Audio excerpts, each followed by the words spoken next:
Come on, and me, what's up?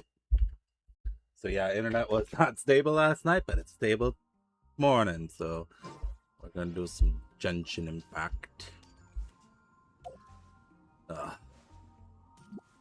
My nose is ugh. It's been running all morning. All right, let's see. What do I need? These things.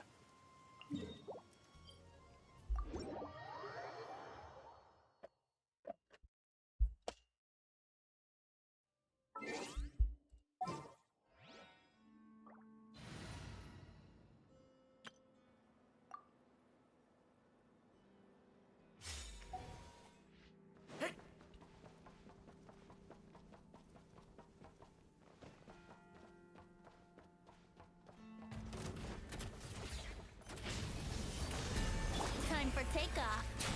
I'm going in.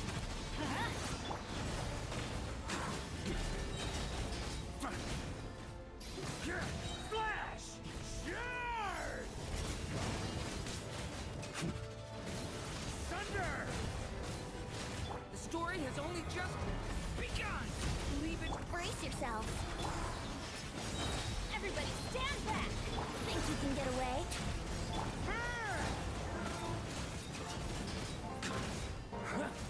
Thunder! Up the ante! A turning point in... Let's play. I'm going in. Time for takeoff.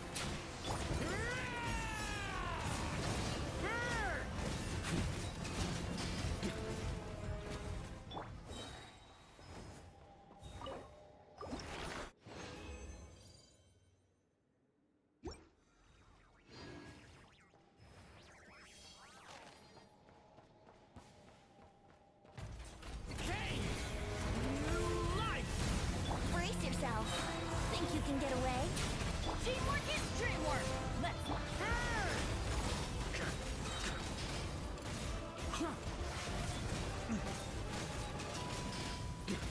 Up the ante!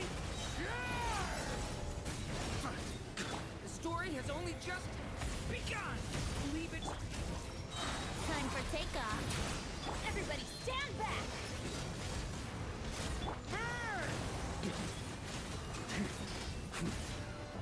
Thunder! There we go. Easy.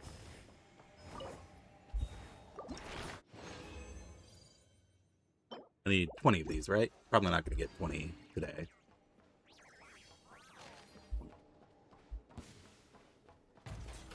turning point in space! Here we go.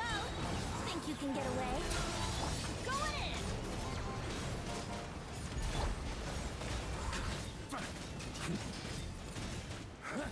Up the ante!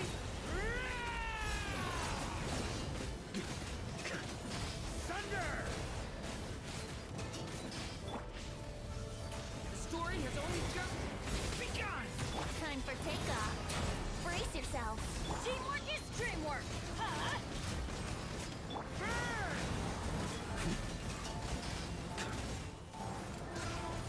Thunder!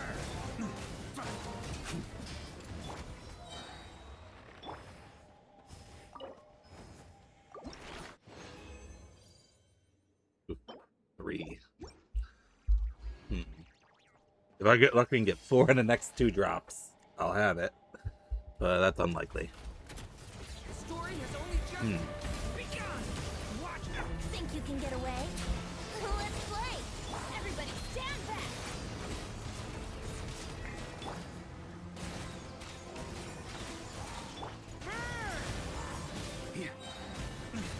Maria sweeping in! Thunder!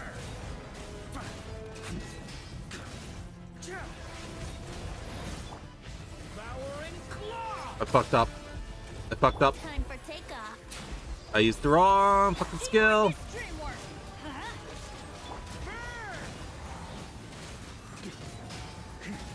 Huh? Up the ante! Stay back!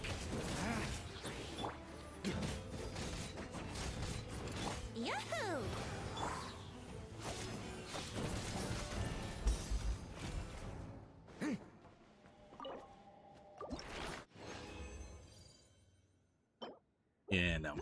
I'm not getting it. Hey.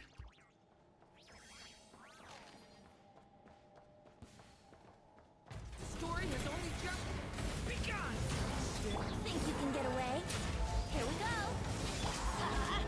Going in.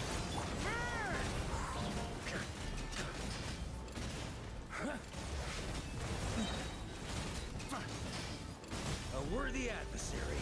Off the ante. A turning point in fate. Time for takeoff. Let's play. Huh? Everybody stand back.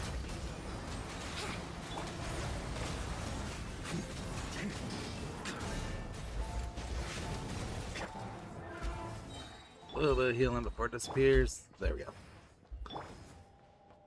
Alright.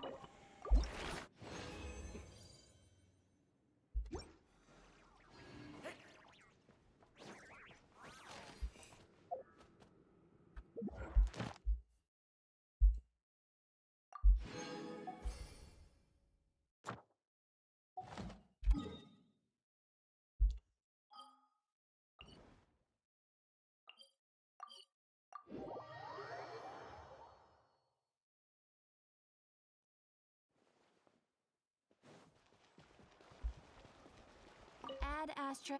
Add extra apple Thank you stock. for Add Astra. Living inside my mother's stories. I never hugged her or felt the warmth of her embrace, but her gentle voice guided me through so many moments, both happy and sad. If you ever want to hear her stories, I'd be more than glad to read them to you. Thank you, Darren.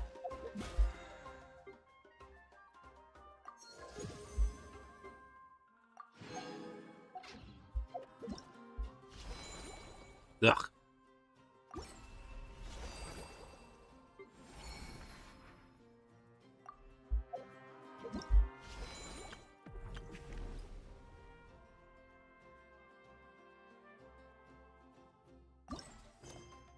Probably do this really quick.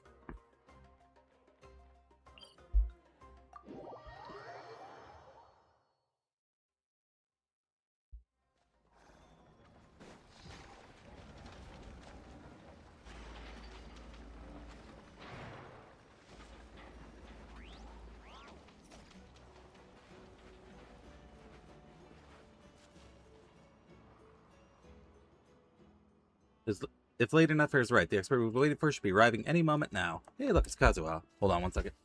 Take care of something. Real quick. There we go.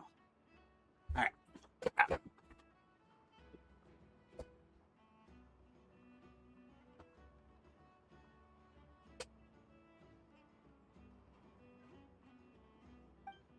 Indeed, Mr. I am not even going to try to pronounce that. Because I've already fucked it up. The evening wind has already carried word of her presence. Greetings to you, Henri and Paimon. It's been a while. Oh, they forgot the space between the comma and the A in my name. They fucked up. I hope so. I sure hope so. I got fired for that blunder. Seeing you both in such good spirits truly gladdens me. Kazuha, is that you? Long time no see. Wow, I didn't expect to see you here in Nodcry, let alone chatting with a Lightkeeper. Hold on a sec. Why does everything feel kind of tense around here? That is hardly surprising. The competition is at its climax, and masters of martial arts who have gathered here from various lands are now waiting for the final result. A competition of martial arts? That's right. Welcome to the finals of the Nodcry Technical Martial Challenge. In contrast to a freewheeling, anything-goes style of combat, the emphasis of this championship is on the competitor's use and mastery of weapon techniques. That's why our committee asked the Adventurers Guild to bring in a master swordsman for the Crux Fleet as our consultant. Well, it's all coming together now, so you're a judge for the competition this time, Kazuha.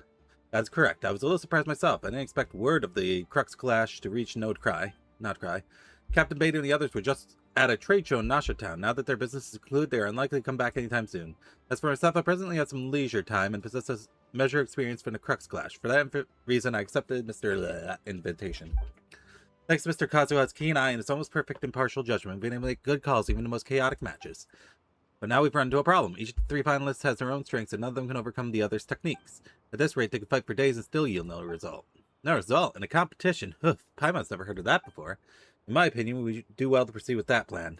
Agreed. We'll have to rely on our expert among experts here to resolve our problem. Huh? What's going on? Why is HisshAnri the star here all of a sudden?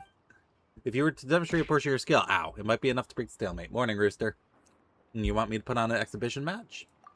No, not quite. If you're champion of Crux Clash and true master of martial arts, you will serve as the final trial to determine the victor. You'll face each of the 3 finalists in turn, and we will have them assess based on the challenge they present to you. The finalist who achieves the highest score will be crowned champion. And to recognize your contribution, we'll reward you half the original prize money as compensation. That's a rather unheard of solution, Paimon thinks. Saturday work. Oof. They'll definitely break the deadlock, and we'll come out better on the other side, too. Pretty neat solution, Kazuha. I have to admit, I've never seen anything like this before. It's certainly a novel approach. That settles it, then. Thank you for doing this, HisshAnri. Each of your 3 opponents has their own signature skill. I'm confident you'll enjoy the bouts and demonstrate the bearing of a true champion at the same time.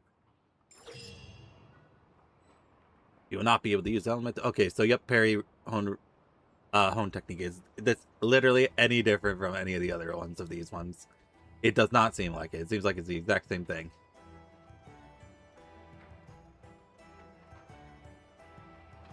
Okay. It seems like to be exactly the same as all the other ones.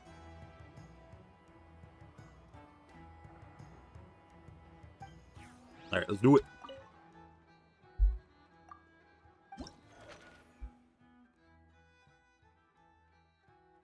Look at him! He's so cute! Leader of the Shumatsuban's up-and-coming Ninken troupe, accompanied the competition by Inspector Sumere. As a rising star of Inasuma's martial scene, Galmaru once traveled to Dragon Spine to train and significantly increase its strength. Hold on 1 second.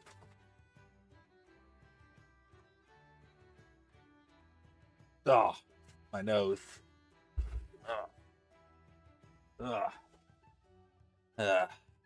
Sorry.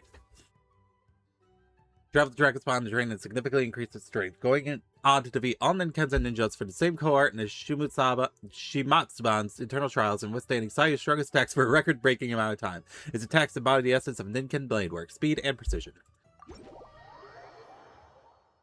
Alright, let's do it. Yes, I know how this works. I've done this before. I've played these games before! Let's begin.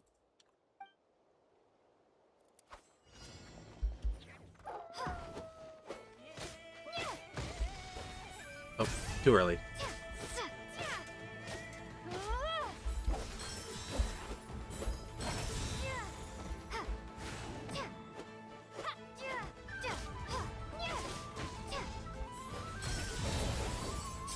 I'm surprised that counted as a perfect parry, but I won't complain.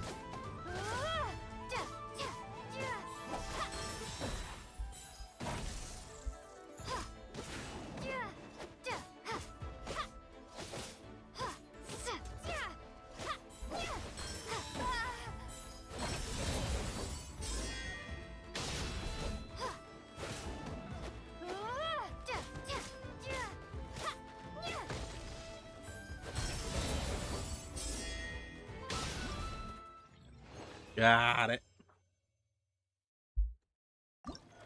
Now we do the formal trial.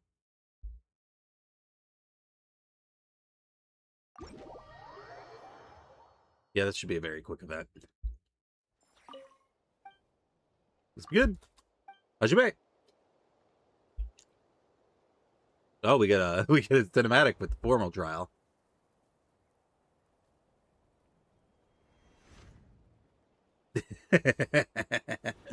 I like this. I like this a lot.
Murdered that dog. Alright. Next. Diminished 7th arpeggio. Diminished 7th arpeggio will use cryo skills that will apply cryo and reduce the target's all speed when they hit. During the friendly zone, yeah. A swordsmanship instructor working for the Fatui Harbinger, the Knave, fond of playing symphonies with particular melodies while training recruits.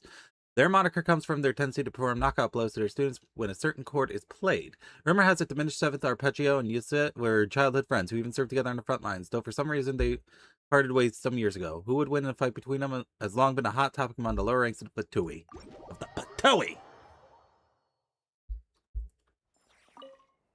Are you ready? Hajime. I've been waiting.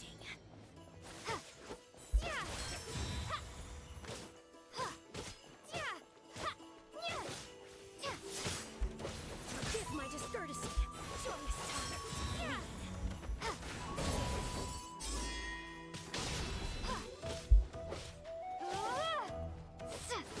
Apologies.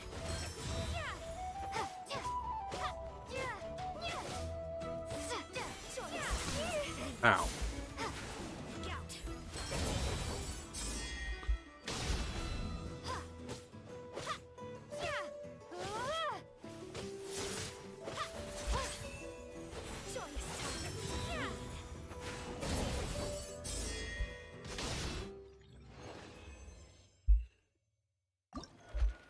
Formal trial.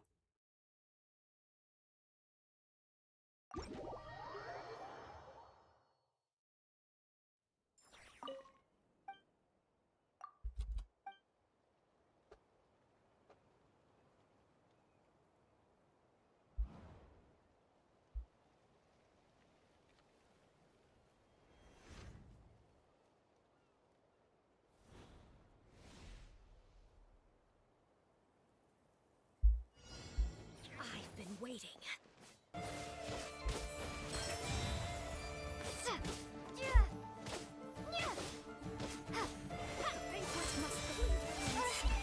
I'm surprised I got that perfect. Oh, there we go. The timing for perfect parries is very lenient.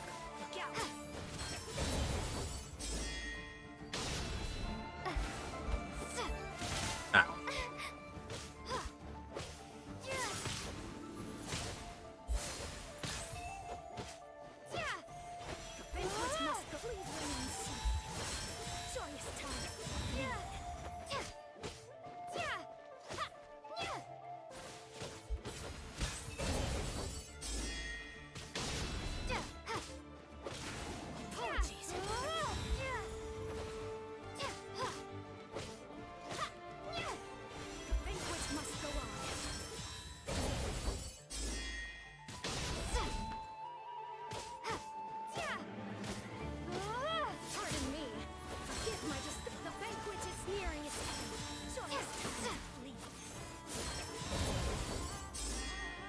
Boom. Edge.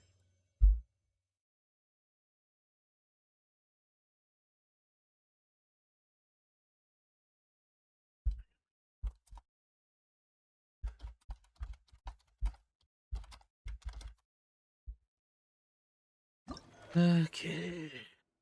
Finally, Onyx Agate. Or is it a gate? Agate. Will use power skills that deal a large number of damage on hit during friendly test by our spirit or soldier recovers over time. A soldier hailing from the famed 1st Grenadier Guard of Shnezhnaya, model warrior in the 3rd Company assigned to guard the Experimental Design Bureau. He received numerous commendations for his programs and live fire exercises and battles against monsters. He is considered to be Major Valeri's star student. Bombardier reports Stepion's confirmed wild hunt kills during the battle to defend the Experimental Design Bureau totaled 61. Wow. Despite having his weapon shattered, his legs broken, and being on the verge of death from his fight with the HisshAnri, he nevertheless managed to crawl to his force's rallying point, thus securing his survival. Dang, he literally is him.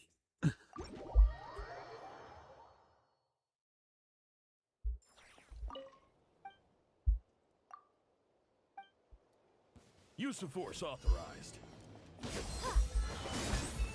He's using a Monster Hunter Greatsword.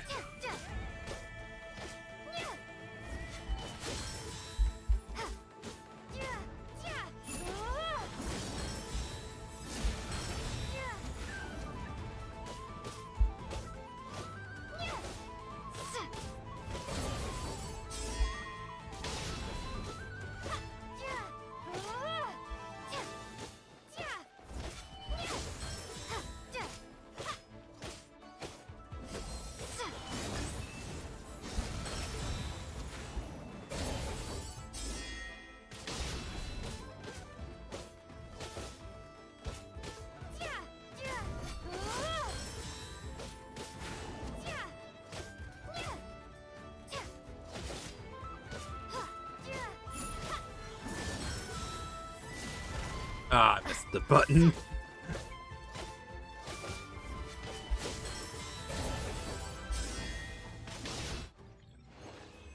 Alright, now for the real deal.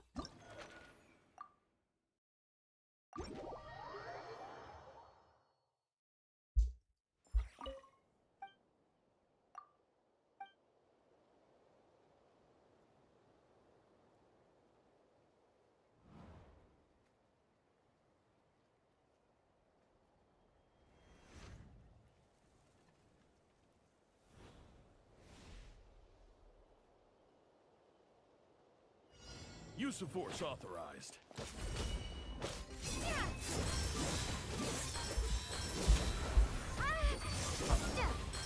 Whoa. That was quite the flurry of blows there.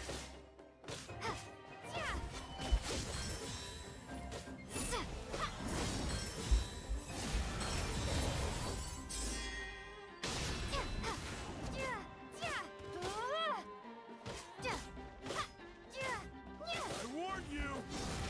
Looks like Oh, a whoa. fool. Thunder? You don't know what's good for you. I was not expecting thunder.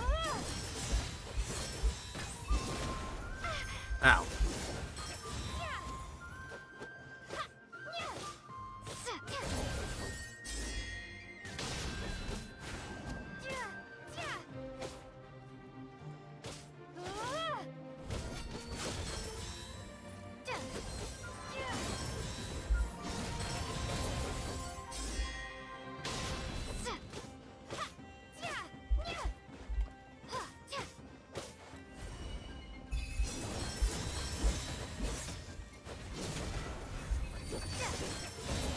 And we're done here. Goodbye. GG's! Alright. We did it. There really should just be a claim all button.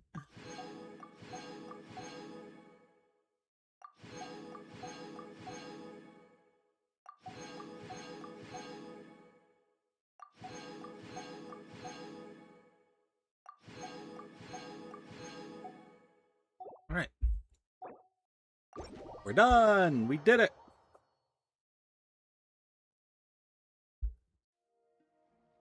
I believe you already made up your mind, Henri. Let me recall my lines. This has been a truly spectacular and thrilling competition. Now it's time to announce the results. We would like to invite our final trial warden, Henri, to name the champion from among the 3 finalists. So Henri gets to choose the final winner. Whoa, this has to be first. Looks like Henri has become the most important judge in this challenge. So, it would have to be Onyx Agate. He gave me the most trouble, definitely, by far. Yeah, it must have been tough dealing with this big and tall Fatui wielding a greatsword, alright? Ooh, me? Thank you for this honor. It really means a lot to me. Everyone has done pretty well. My guess is I was just fortunate enough to get a better beat on Henri's pace. Arr! See that, Garamaru? You must learn from Onyx Agate. Nicely done, Bombardier approached Stepnion. I'm sure Major Valerie will also be proud of you. While we're not holding a grand prize ceremony, I'd say that you all value practical combat and tend to keep a low profile in your daily lives anyway. This honor coming from Honor yourself is just about the highest honor one can receive in Nordcry, and one that far surpasses ordinary trophies and medals. You folks are probably the very first in the whole Tavat to receive a prize from Honor in this manner. We do not need any pomp or ceremony. This is more than enough. Isn't that so, Bunanova? Of course. Maybe my people can host a challenge next time and make it even bigger affair. We should have at least 100 competitors and qualifiers to start with. That way we may be able to discover some unknown or unaffiliated talents. That makes a lot of sense. The Bombardiers will also be pleased to organize something like this. I shall write up a proposal for Major Valerie. The Shumatsuban will also, if organizing this thing is going to cost tens of millions or more, then never mind. But the Ninkan troop will take part nonetheless. Whew. I thank each and every one of your kind offers. However, it is my opinion that once a competition like this is held and funded by a powerful faction, things may be a little different. Would any of you be able to resist the temptation to recruit any unaffiliated competitor who performs well, for example? Ah, Kazuha, do you mean? That's right. The best candidate to host a competition like this would be the relatively neutral Adventurers Guild, as we have to keep the competition free of any other interests. Yeah, Paimon thinks she gets it too. Allow Paimon to state things bluntly then. Although the 2 Fatui contestants this time round have been really polite, some of your colleagues can be super mean. They even get right to attacking us without giving us a chance to speak. If the Fatui end up running this competition, who's to say they won't end up recruiting the top finishers? And that means we basically be helping you scout out talent to fight against us. There's no denying that now. I hear what you two are saying, but I can't make any promises on behalf of the others. Different units have different missions and ways of doing things. In the words of this mere junior officer do not hold much weight. Mr. Kaidahara makes a valid point, and Henri and Paimon's concerns are just as understandable. Alright, you two, stop scheming and just enjoy the thrill of combat like Galmaru over here. You are right. A foot soldier like me should leave matters like this to my senior officers and focus solely on combat. The next time we face off, you can expect to see improvements in my skills. And I will make sure to bring enough cake for everyone. See? Someone has their priorities straight.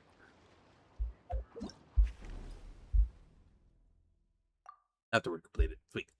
Alright. Nothing else that needs my attention, right?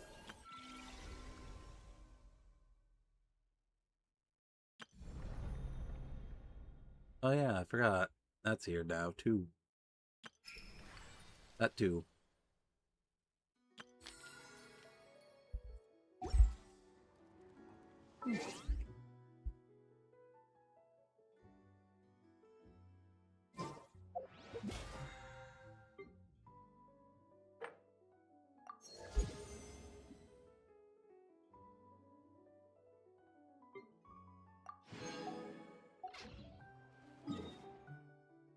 Alright.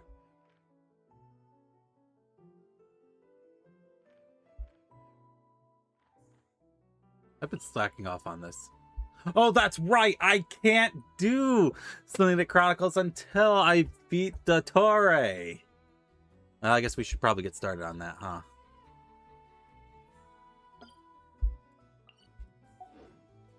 Alright. And the shifting light in the moon.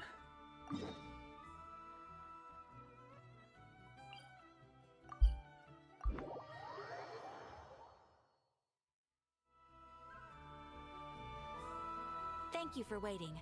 I finished checking your adventurer handbook. Here are your commission rewards. We have no other urgent commissions on the books at present. Thank you for all your hard work lately. Perhaps you two could consider taking a vacation. Vacay! Amazing! Paimon never thought we'd end up having downtime in Nacry. Things were pretty hectic when we first got here. Everywhere you looked, it was either the Wild Hunt causing chaos or the Vatui stirring up trouble. Oh, wait. It felt like this whole region was one giant slime in a barrel, ready to go boom at any moment. Really have achieved a lot since we've been here, haven't we? The Traveler and Paimon strikes again. Sure have. Things were looking pretty dicey, but in the end, we managed to turn it around. Whoa! Paimon just got deja vu. Oh, that's right. It's because we've done this like a million times now. Ah, yes. Are you two aware that the Moon Prayer Night is soon to take place? Oh, yeah. Lama told us that was coming up soon. Wait, why do you mention it, though? Do people in Nasha Town celebrate it, too? Paimon thought it was just for Moon Goddess worshippers. You're partially right. Most people in Nasha Town just see the festival as an opportunity to do business. They do not concern themselves with the religious element. The festival was first celebrated by the Frost Moon Scions. On this day, they would wear moon prayer blossoms and celebrate the birth of the moon goddess through song and dance. They would also prepare food and handicrafts and give them as gifts to others. Over time, it became Nodcry's most lively festival. Oh, sounds like fun. I'm definitely up for it. Great.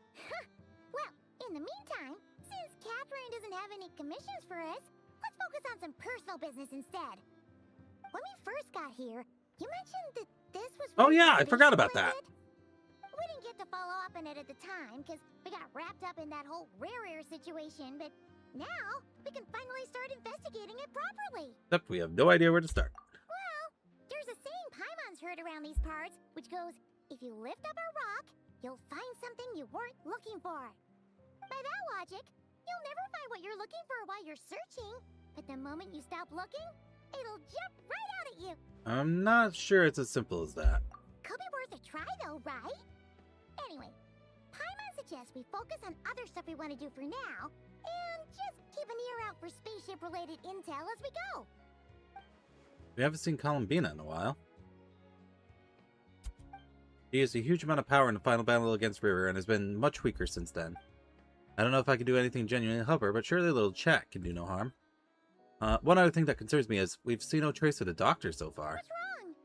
She looks super serious all of a a sudden? I was just thinking about Columbina and the Doctor. Huh? Paimon gets why you'd be concerned about Columbina, but what does the doctor have to do with anything?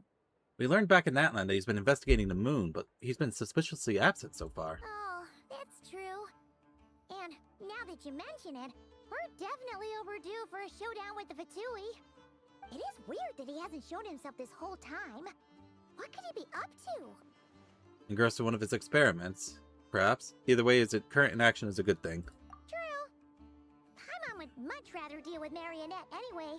She says the meanest things, but when it comes down to it, she doesn't seem like a bad person. Maybe it's the pressure of being a Fatuse?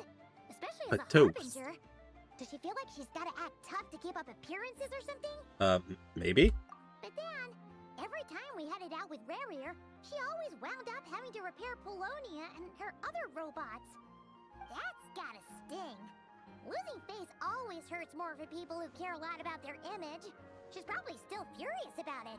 Paimon, I have a feeling she might have heard that, you know, because we're literally standing right in front of Catherine right now. What? Relax, she's not even here.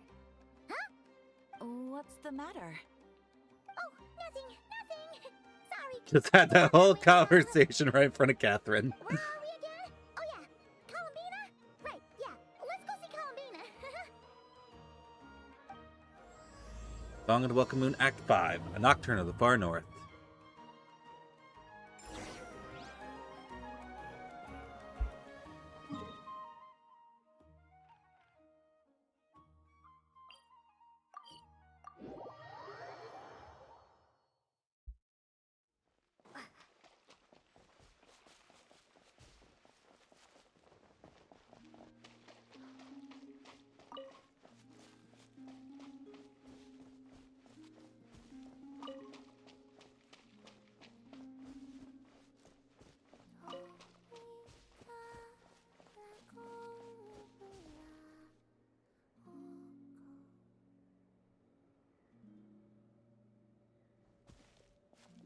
Hey, she's sitting up.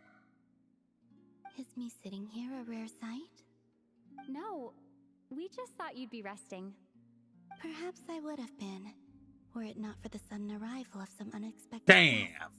You got us Not there. that I consider it a disturbance. After all, you are the only ones who are free to enter. Would it not be a little unfriendly of me to lie down while we speak? I didn't realize you put so much thought into little things like that.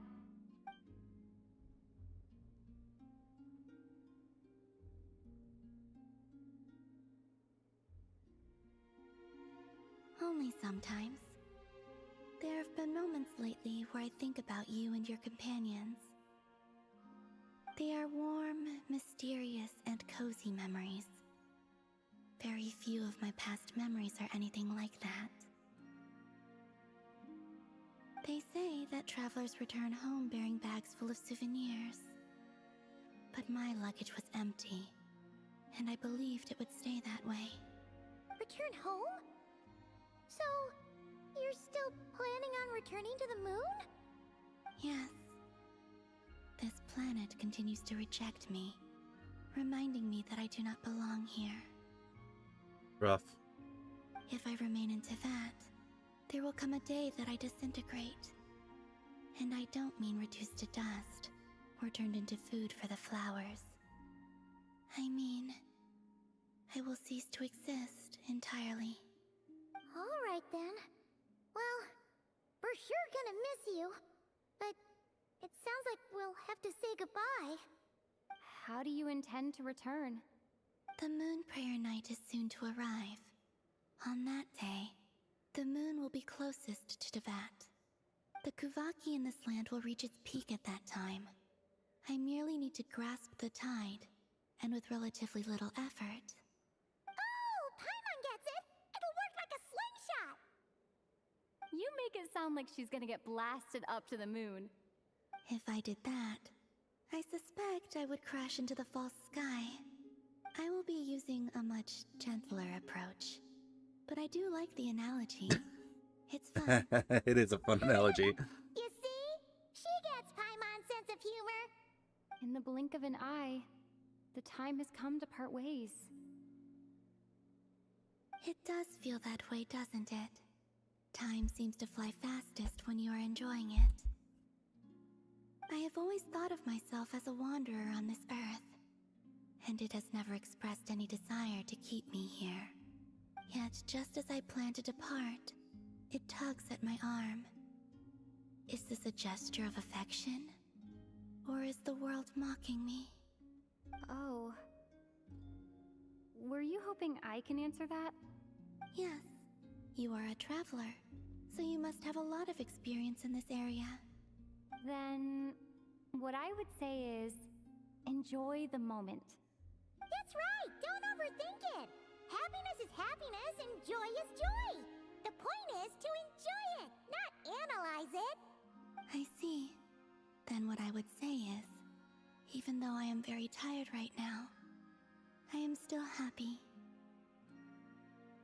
I can't tell from the tone of your voice. Oh, really?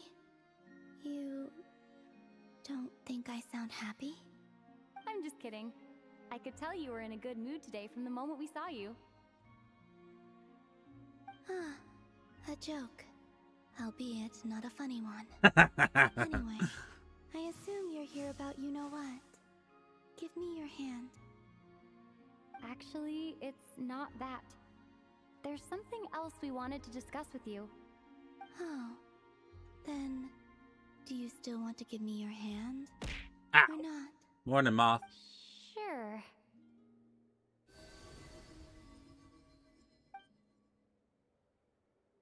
Thank you.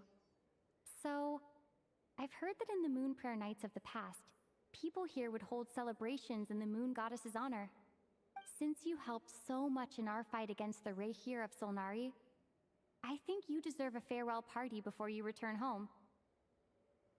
I haven't asked everyone else for their opinions on this yet, but I'd like to invite you to join the upcoming Moon Prayer Night. I've never joined a moon prayer night before. I'm not sure what I would even do. Oh, don't worry about that! We take care of everything! All you need to do is show up. Of course, there's no need to force it if you're not feeling strong enough. It's just, this kind of felt like a golden opportunity. But they call me Kutar, and the Fatui have an arrest warrant out for me. I shouldn't appear in public right now. Yeah, there definitely will be complications, but I'll make it work. You have my word. Yeah, we got your back! Well, she does. Paimon's actually not too sure what she's planning. All right, if you're sure. I will not refuse your invitation. I suppose it wouldn't hurt to pack a few more sights from this world into my suitcase before finally learning what my homeland looks like. Oh, if you see Lauma, please tell her that my answer to the question she asked me is neither yes nor no. Rather, it is, there is no need. That was kinda cryptic, but sure. Guess it's between the two of you. We'll pass along the message. Bye for now!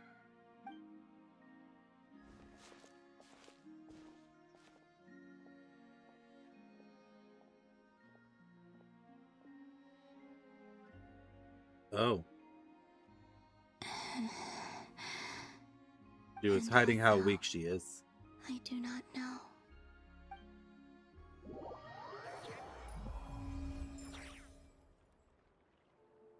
Got the New Moon's Embrace. Since she's agreed to join the festival, let's go see who else wants to take part. Lauma's gotta be the person most familiar with the Moon Prayer Night. We should start with her. Also, what exactly is your plan to keep her safe? Not sure yet. I'll figure something out. What? Are you serious? And Paimon even gave you her vote of confidence back there! Why did you become so sneaky?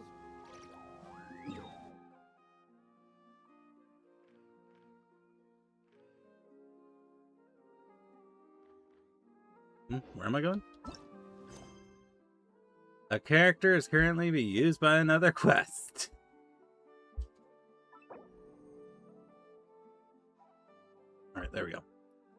Gotta enter focus mode. Alright, there we go.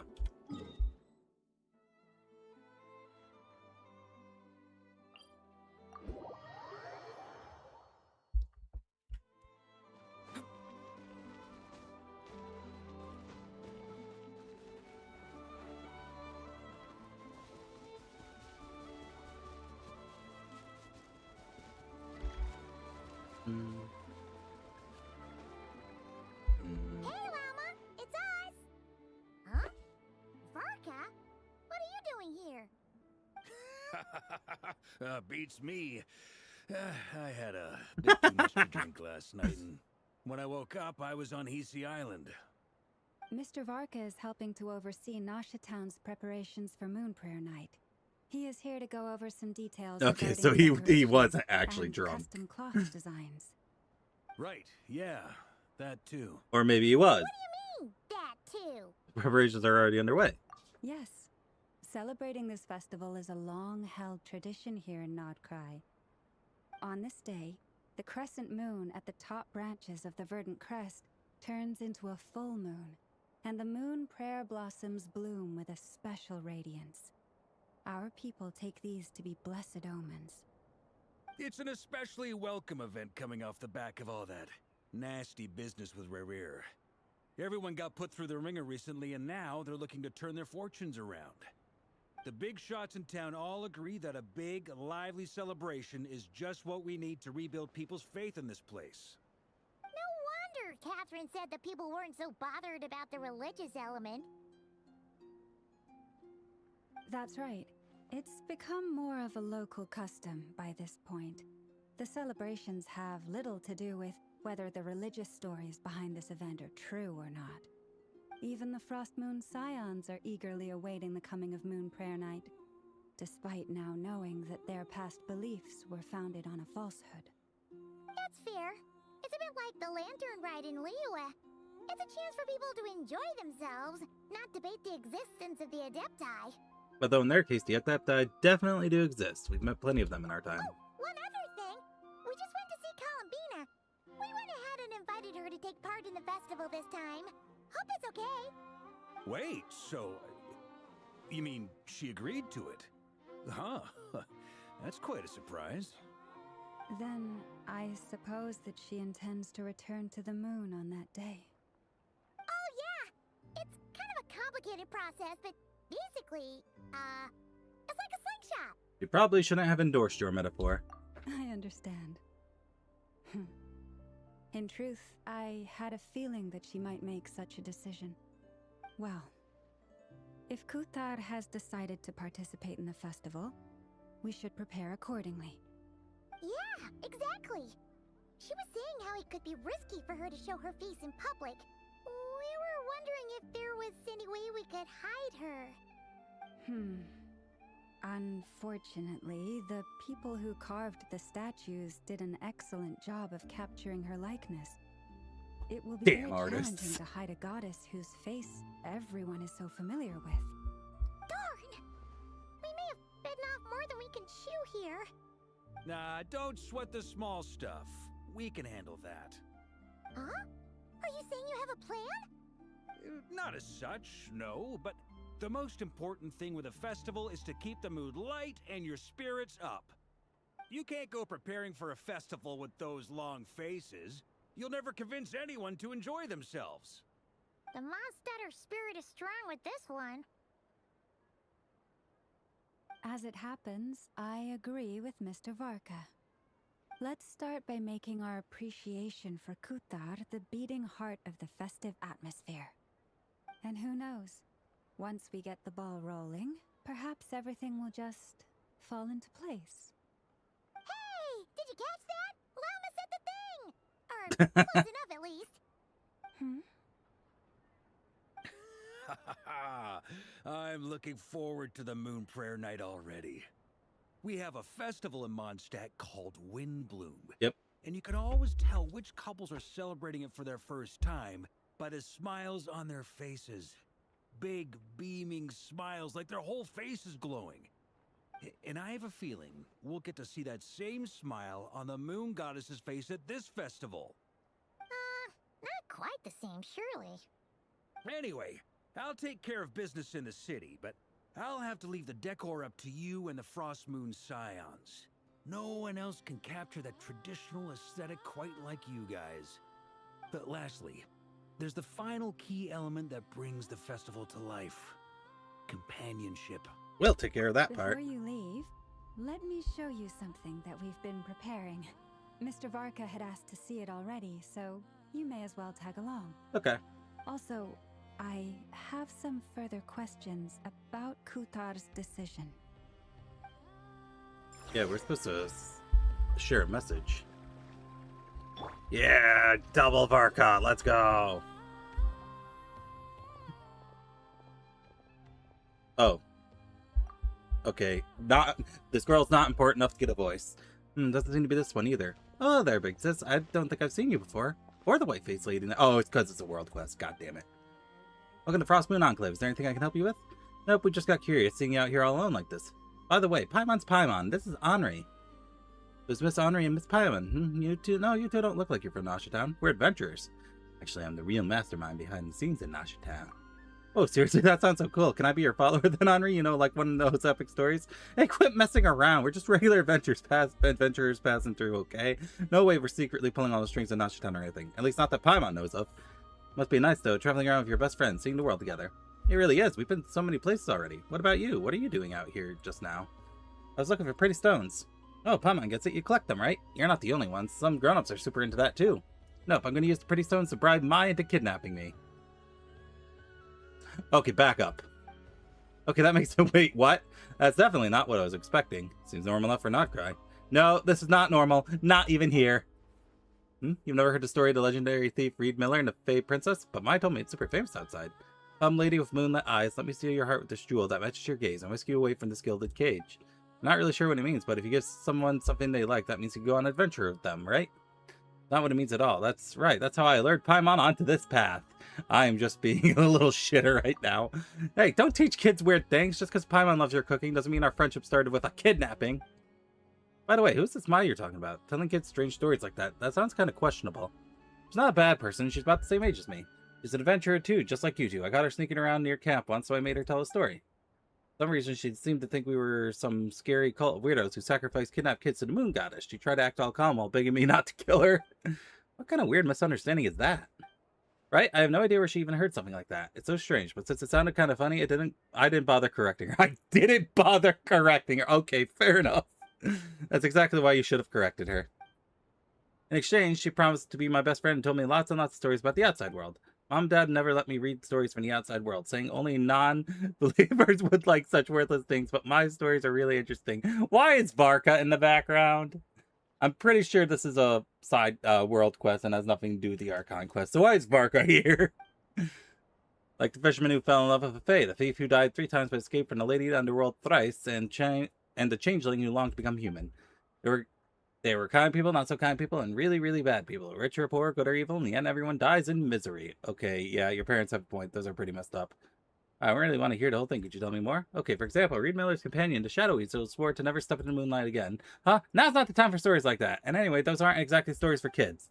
I'm not a kid anymore. Mai also said that the outside world's way too dangerous for someone like me. Which is kind of rich from her. She can't even use the blessing of the moon goddess. She's about the same age as me. Still, it's fine. I'm super smart anyway. Before I caught her, she kept muttering about some stone. That means she must be looking for pretty stones, right? If I find some pretty stones, I bet I can bribe her with these. Just like how Reed Miller lured the Fey Lady away. She'll take me away from you, right? Can you not say bribe like that? You're just giving your friend a nice gift. That's totally normal. No need to make it sound weird.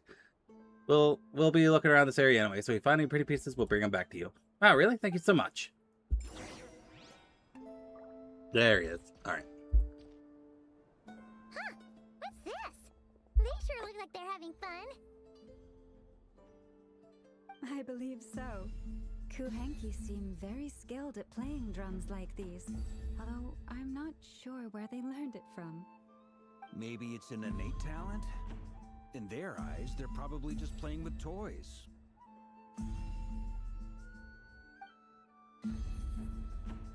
Luanatar. Luanatar! You wanna play too? Guess not. Yeah. She looks more confused than anything.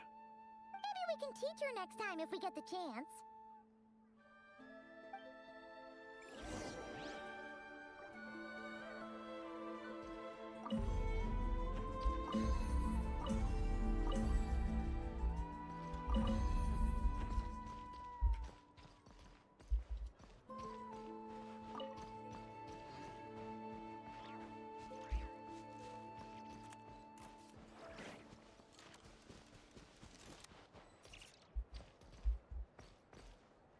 But no!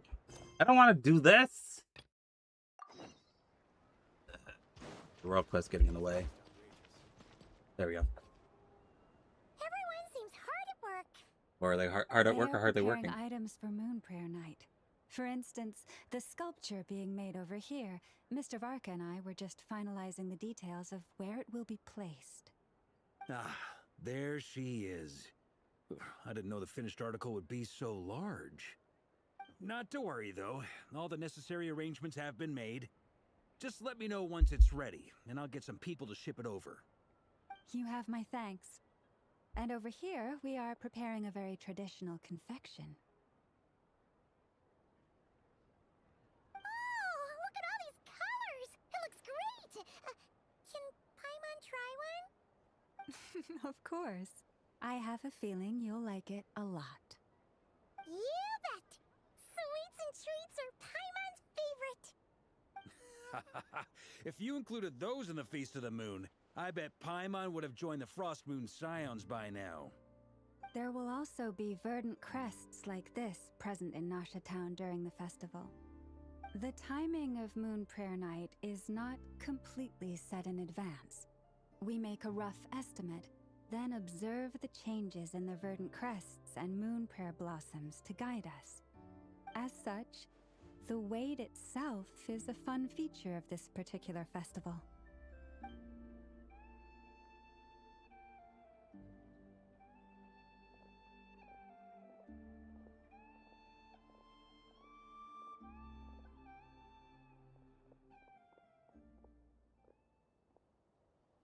Let's talk here. To tell the truth, I am very surprised to hear that Kutar is willing to participate in the festival. I once asked her if she'd be willing to stay with the Frost Moon Scions. I could introduce her to everyone, and we could be a family to one another. She did not answer, but she has not appeared here since. I took this to mean her answer was no, but if that were the case, she would not have accepted this invitation. Speaking of answers, she asked us to pass along a message. Ah. I see. Maybe she is right. Maybe the Frost Moon Scions of today no longer need a moon goddess. But my wish was not for her to come here and be worshipped as a deity. I simply wanted to offer her a place to stay. I'm sure she believes that showing herself here might invite Fatui intervention, and as such, she does not wish to cause us trouble. But what really pains me about all this is that this is her birthplace. She ought to belong here, yet no one has been able to grant her shelter. I think I'm qualified to weigh in here. When someone's about to depart on a long trip, what they need is blessings, not burdens. We should wish her the best, not make the journey harder than it already is. Anyway, she's agreed to attend, hasn't she? All we need to do is simply respect her decision. I see your point. Yes, she will soon depart after all. Our job is to leave her with some happy memories. Besides, who's to say her journey to the moon is a one-way trip? It's not like she can't come back and visit if she wants, right? Paimon agrees wholeheartedly. Festivals are all about having fun, so let's keep it simple. All right, I'm gonna head back to Nasha Town soon. Wanna come with? I'm guessing you have some other folks to visit there. Sure thing, let's go! Bye for now, Wilma! Thank you all. Goodbye.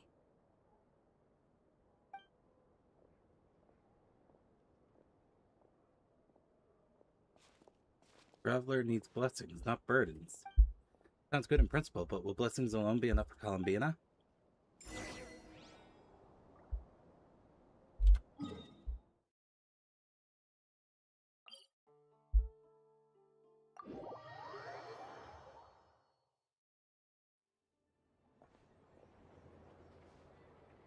Huh? Hey, over there! It's Durin and Albedo with Flints!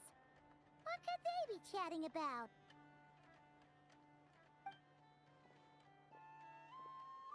Your guess is as good as mine. Ah, Grandmaster, and the Traveler and Paimon. Hello there. It's been a while. Perfect. We have some new volunteers for our investigation. Sorry, what investigation? Wait, let me guess. The righteous Lightkeepers are finally ready to hunt down the Abyssal Dragon? Yes, that too.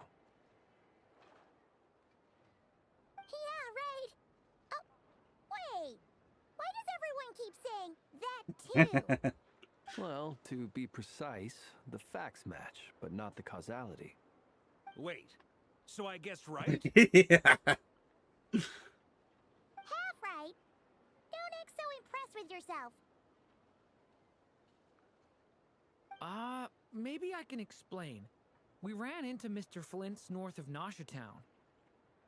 At that time, we just noticed a few abyssal creatures out in the wild, but the strange thing was, I didn't detect any traces of abyssal energy on them at all. On closer inspection, we realized that they were not real monsters, but something akin to reflections in the water, or perhaps a mirage. Huh? What do you mean? Like, you could see them, but not touch them? Exactly. It was very peculiar. They roared and tried to attack us, but we could not make any physical contact with them. I think I've heard of things like that happening in Nodcry before, but I don't know much about it. Yes, it's a known phenomenon. Mirage-like illusions tend to appear in Nodcry in the run-up to Moonprayer Night. From a distance, they appear quite real. I myself thought that Misters Durin and Albedo were locked in battle with abyssal monsters when I first arrived.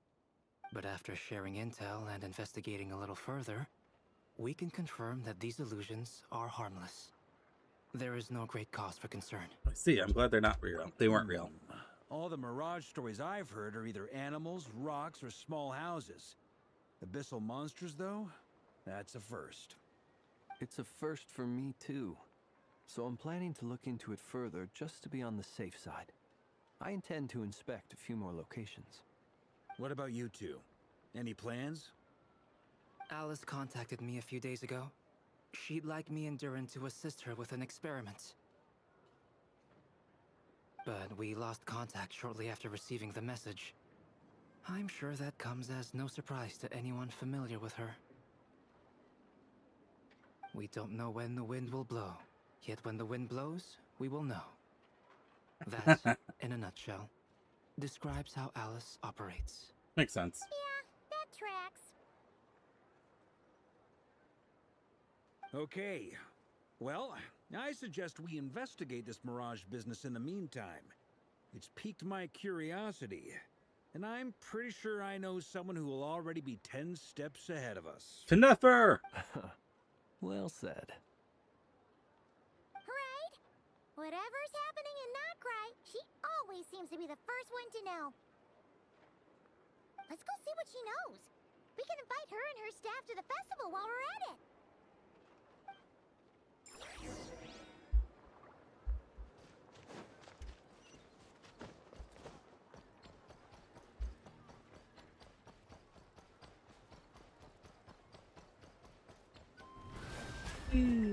Oh.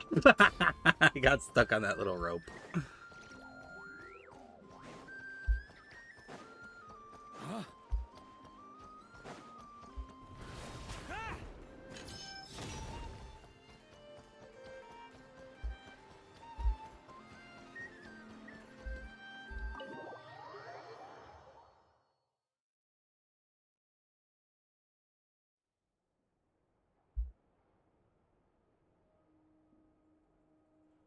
You're right, I have noticed.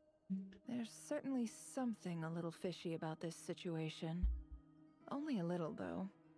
Records indicate that this phenomenon can occur in the days before and following Moon Prayer Night. That said, it has always been a rare sight in the past.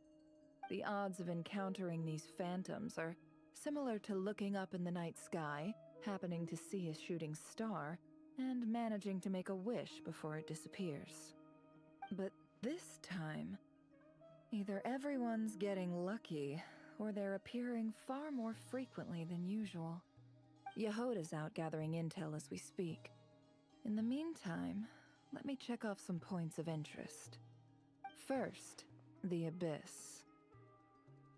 The ones we saw seem to be abyssal monsters. Indeed. But we have identified one location where many more of them have made an appearance. And not just monsters, but human phantoms too. Given the scale and nature of the phantoms, it's almost as if someone's last memories are coming to life. Or perhaps the memories of multiple people. Oh.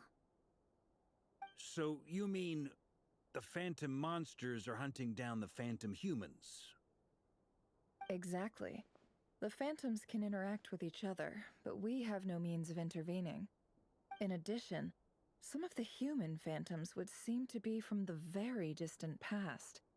This is clear both from the clothing they wear and the stories they tell. They claim to be from Hyperborea, a name which I've heard from Lauma before. If this is true, it means they must be from 6,000 years ago. Did Paimon hear that right? 6,000 years? It sounds like this merits further exploration. That'd be a big help. I'll leave it with you, Albedo. My knowledge of ancient history is non-existent. I used to doze off every time the pre-Knights Favonius era came up in class. It's quite a miracle that you were able to understand these phantoms' speech, given how long ago they lived. I suppose you're right. But I'll leave the archaeologists to ruminate over that conundrum. As an intelligence broker, my sole interest is in the value of the information I gather. Which, in this case, hopefully means earning myself some good favor with our dear Lady Moonchanter. So calculating. Whew, this intel broker logic always catches Paimon by surprise. Sounds to me like we could split the work up. I think the abyssal phenomenon is best left to Albedo, Flints, and me. Agreed. It coincides with my duty as a lightkeeper. For my part, I'd like to understand the abyss Yep. better.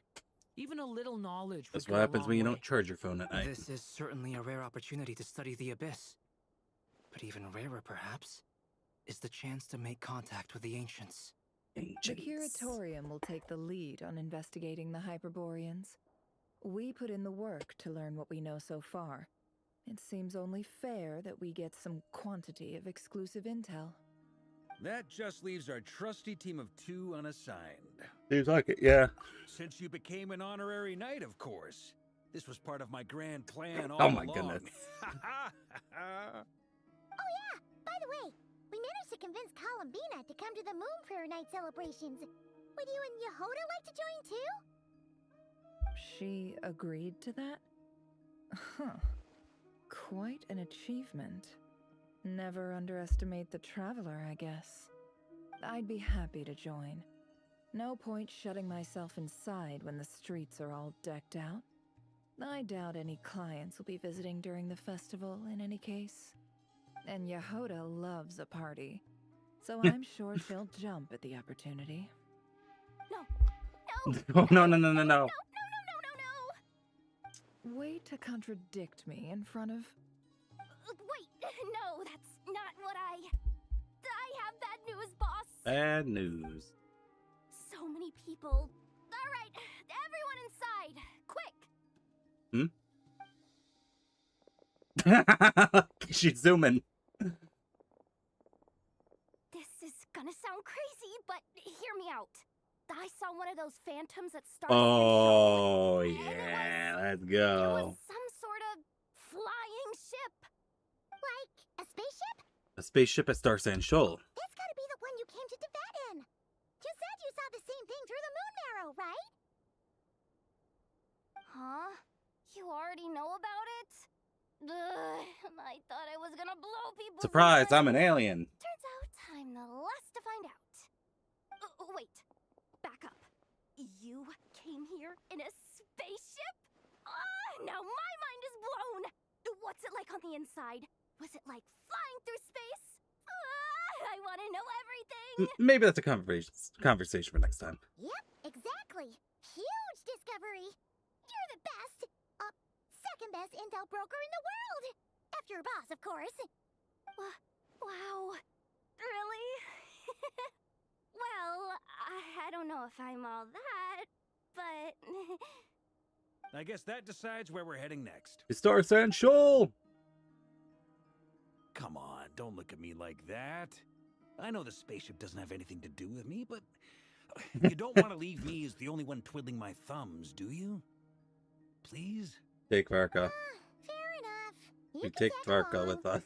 In that case, let's meet back here to discuss our findings once we're done. I wish everyone a productive investigation. You too.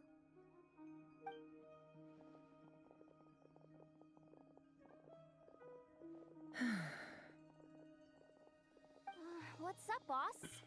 Aren't we gonna head out? Tell me, Yehuda, when did the curatorium start giving out intel for free? Oh, sorry, boss. Gonna get chewed out.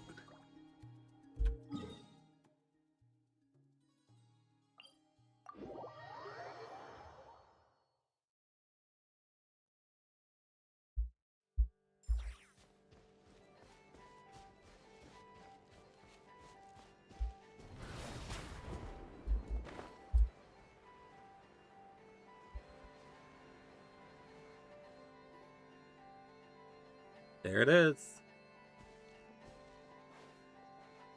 Well, what do you know? Yehuda was right on the money. This Phantom really is your spaceship.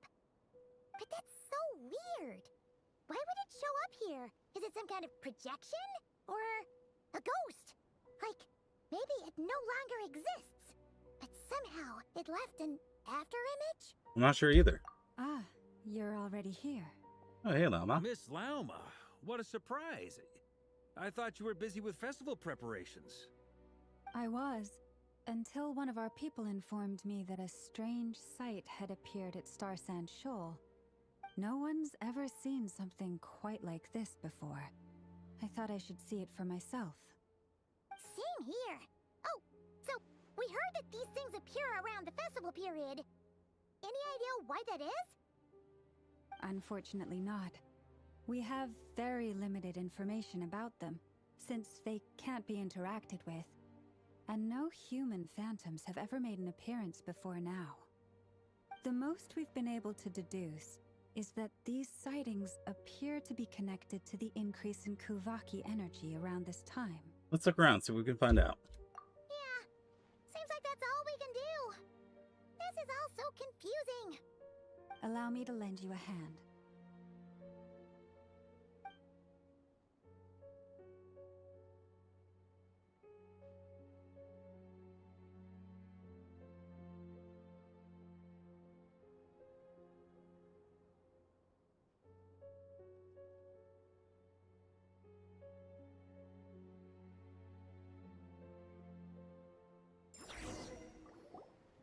Everyone, our friend here should be able to provide us with some information.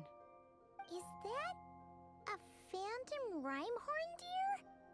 I've heard about how the Frost Moon Scions live in harmony with the animals and can even communicate with them. That's coming in handy now, for sure. Okay. Yes, I understand. Then how about this?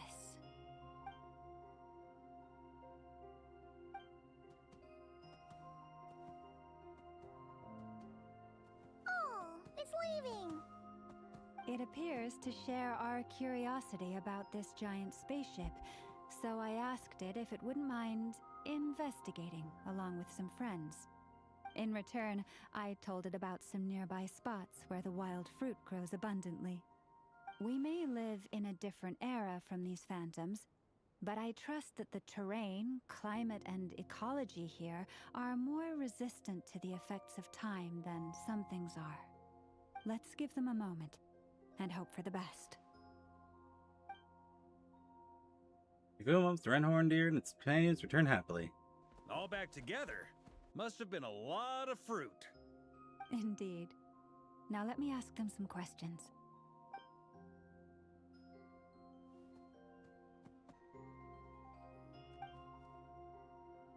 It did find a lot of wild fruit, enough for them to feast for a long while. This puffin circled in the air several times, but didn't spot anything out of the ordinary. Certainly nothing to do with the spaceship. Huh. Well, it definitely makes sense to get a bird's eye view. Hello, Swell. Indeed. Other Morning. than that, I was also thinking that the world these phantoms see is also different from ours. Oh, I get what you mean. The wild fruit exists in both times and spaces, but there might also be things that only exist in that space-time, which we can't see. Because we don't see their whole world. We only see fragments. Good point. Yep, Good secret thing, stream. Mama. Secret stream that was Uncommon announced. Rhinos can use Kuvaki to shift great rocks, but this one says it couldn't get that ship to budge by even an inch. The sniffer mole tried too, but despite being a skilled digger, it could not get through. They say that the spaceship looks robust and undamaged. It seems completely impervious to any and all attacks. Whatever lies within is well defended from harm. So, just like us humans, there was nothing they could do about this spaceship either. Yes, still, they deserve our thanks. We are grateful for all your efforts, dear friends. Now go, and enjoy your feast. I've noticed some other human phantoms gathered nearby. Come on, let's go talk to them.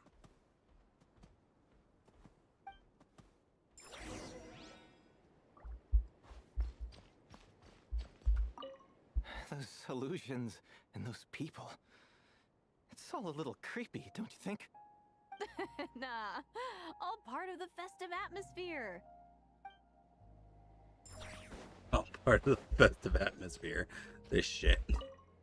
Have you ever seen anything like this? Nope. Never seen or heard anything this weird.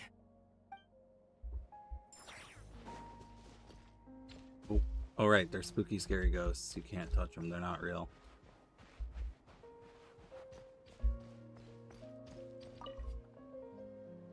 What is this thing? I've never seen it move, and there's no way to get inside. Goodness knows. My grandpa says it's been sitting here at least since his grandpa was still alive. What about his grandpa? Did he say anything to your grandpa's grandpa about it? That. Huh? I don't know. In all likelihood, it was here back then too. Hard to imagine something this huge could move.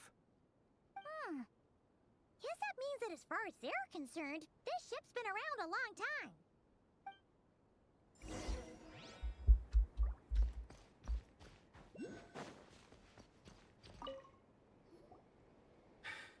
Come on, brothers. If we can get even a small chunk off of this thing, it's gotta be worth a fortune. Today is the day we strike it rich. Huh? You mean Paimon? Yes, brother, I shall join you. Let's make our Thank you, fortune. Varka. We should go with them. What the? This thing is crazy tough. I can't even scratch it. What's it made of? Sorry, brother. Looks like we'll have to seek our fortunes elsewhere. Enjoying yourself? Yes, he very clearly I was is. seeing if I could influence this phantom's perception by playing. But nope, no dice. He's having fun. He's having a I'm good sure time. we're all starting to build up an idea of what's going on here now that we've spoken to some of the people. These phantoms are reenacting real historical events in Nodcry. It's almost like we're in some kind of interactive stage play. We can talk to the actors, but the plot is fixed, and we can't influence it. It makes sense. History is set in stone. The objective facts of the past cannot be changed. Paimon totally thought you were just goofing around earlier. I thought he was goofing around too. Serious investigating. Of course I was. Anyway, at this point, I think we're forced to conclude that although the Phantom spaceship is right there in front of us, we aren't going to learn much about it from these people. Only this showed the moment when my brother was searching for me. Maybe then I could have discovered why he wasn't in the spaceship. Or if it showed the moment when it disappeared, I might have found who was piloting it and where they were headed. No such luck. All we've seen is an arbitrary moment in time during its long stay here. Don't be discouraged. If nothing else, this is proof of the ship's existence. And think about it. So many people tried to hack their way inside, but no one could get the door open. It's made of very tough material. To me, that says that we'll either find the ship itself or the story behind it. It's just a matter of time. Thanks, Varka. Huh. Every now and then, when Varka gets serious, he actually does seem like Grandmaster material for once. I wonder how the others are doing. Let's head back for now. Sounds good. Also, drinks are on me if Team Knights of Favonius is the first to finish. Wait, we have a team name now? Am I in Team Knights of Yes, of course you as are. well? You're very welcome to join. We've even got a cathedral ready for you. Isn't that technically blasphemy? You wouldn't dare make a joke like that if Barbados was in earshot. Yes, he would. He absolutely would. Nah, I'm sure Barbados doesn't mind a little harmless blasphemy. Just bring him a bottle of wine. You can blaspheme against him all you want. That's all you got to do. Just give him a bottle of wine. He's just like, you can do whatever the hell you want. I don't care. Oh, no! Get away! Oh.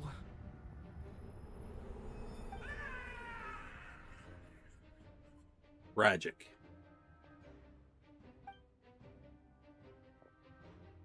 I know it's hard to stomach, Mr. Duran.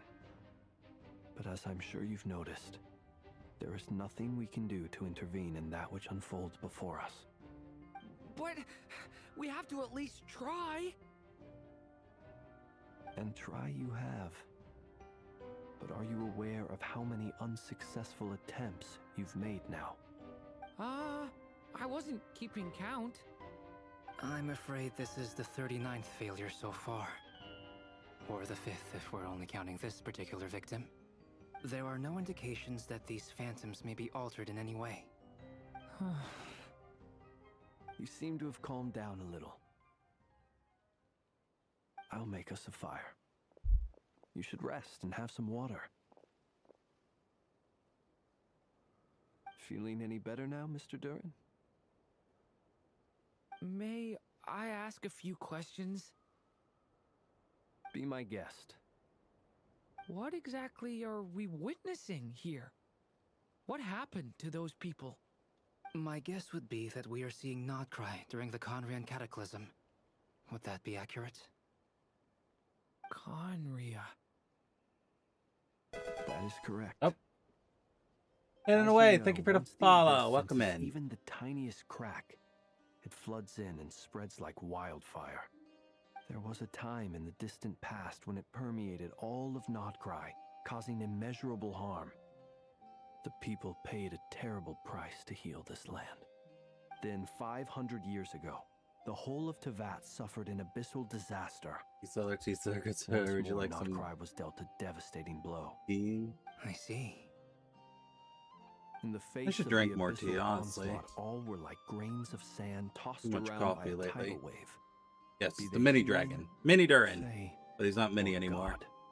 The moment you No longer witnessed mini. is but one drop in Now he's a whole heartless. ocean of catastrophe. All right. I guess that answers my second question, too. I wanted to know why there's nothing I could do to help them, and that's because what we are seeing is history. That would be my guess as well. As I understand it, history and fate are not all that dissimilar. The latter may be unseen to Dragon us. Durin is a permanent quest. Both are immutable. The one to get his outfit, Yes. yes, it is. I'm just not Fate doing that was one. determined long, long ago. I'm doing the Archon quest I from still have a couple of other 4.3 questions for you, Mr. Flint. or 6.3, not You 4.3, mentioned more than 6.3. one abyssal disaster that has struck this land in the past. How can you be sure that what we're seeing is from the Conrian incident? And also, how are you able to stay so calm when you're talking about these events? From everything I know about you, you're not cold or ruthless, and you're not indifferent to the suffering of others. Alas, I am forced to show my age. I'm gonna find almost finished with I must story be quest, 600 but I or still can't find 700 it. years old by human measure. I don't know. I haven't done it myself either. So, you... One is not easily moved by history when one has witnessed the truth firsthand. I'm sorry. I think it might just be Durin's character quest. You needn't apologize. Probably. Your passion is a good thing to have. Treasure it, because someday you may find it in terribly short supply. It might be a Now, bit at the before I can risk of check, offending because you, I have you a know question how in these return. cutscenes like to go for 20, 30, 40 minutes Your curiosity toward the without abyss, you being able to do anything. is it born from hatred or because you sense its He call? does not have a character quest. He I doesn't. only ask Really? because I kept a fragment of Rerear's body in my lantern for a short time. Specifically, his heart. So I know what a burden it can be to carry the abyss with you. And I hear its power growling from somewhere within you. In my eyes, your mere existence is a miracle. Okay. My honest answer is... I don't know. I don't think I have the confidence to say for certain. What I will say is I think it might be on the same tab as the Hangout quests, but it sounds like it's just his character quest. The question dogged me constantly. Should I even exist at all? My doubts remain unresolved. But when we fought Rerear, something became a little clearer to me. Sometimes it is the darkness within us that allows us to achieve the impossible. He really is a I heartless. certainly got the Oh my sense from goodness. 39 attempts that you were trying to achieve the impossible. It sounds like you've resolved to see the truth for yourself. Nice. I also recently got my Absolutely. Durin. In that sense, he and I are quite similar. Then I wish you every success. I look forward to the day of your transcension. Well, if everyone's caught their breath, I suppose we should head back. Oh, and one last thing. I'd appreciate if you kept our discussion about history a secret. Secret.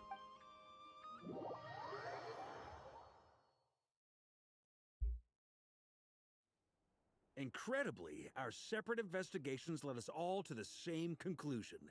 Hooray for consensus! Yeah, but we barely learned anything, though. I totally thought this would be the mother lode. Talking with the ancients? I mean, come on! But nope. All we got was useless snippets of conversation. And all this stuff about moons and hyperopia. Hyperopia. Seems like people back then had a few screws. Thank you, Yehoda. Thank you. I understand your frustration. We found the same issue. Each phantom only showed a very brief moment in time. There isn't much value to be found in these miscellaneous fragments of a civilization's history, no matter how glorious it may have been. If there's a silver lining, it's that these phantoms are harmless to the present reality. They shouldn't get in the way of the festivities. Paimon agrees. And not just because it's the first thing she understood in this whole conversation. Oh no. Not my Ara. Disappointed, Nefer. Believe it or not, Is that's not a something very the matter? popular routine. What do you think? We I am all doing good. worked How are our you today, tails Eden? off, but the only one to gain anything from it was That might you, make it Lady harder with Enchanter. my friend whose name is Hedine. Wow. Please do share the Well, Hyperborean he's not here right now, records so it's with fine. me. I will gladly inscribe them in our people's documents. Oh, duh! Yeah! That was it! Hyperborea! Hyperborea. Thank you, Yehoda. I'm serious. Only an expert in the Frostmoon Scions and their history can turn these records into valuable research Weekend I'm doing material. amazing. No school. The Day. It's just alternative fun day. is to Yeah. let them gather dust Damn. on the curatorium's storage shelves until the pages turn yellow.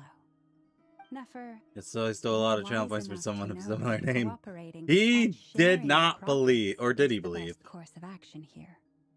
Well, I feel that goes bad though without because saying. Hidden had been building those channel points Sure, for like let's 2 do years. that. Huh? But didn't you say we aren't It was supposed like to give out intel for free? 100,000. Yeah, that was a Sorry. lot of channel points. Shutting up. Shutting up.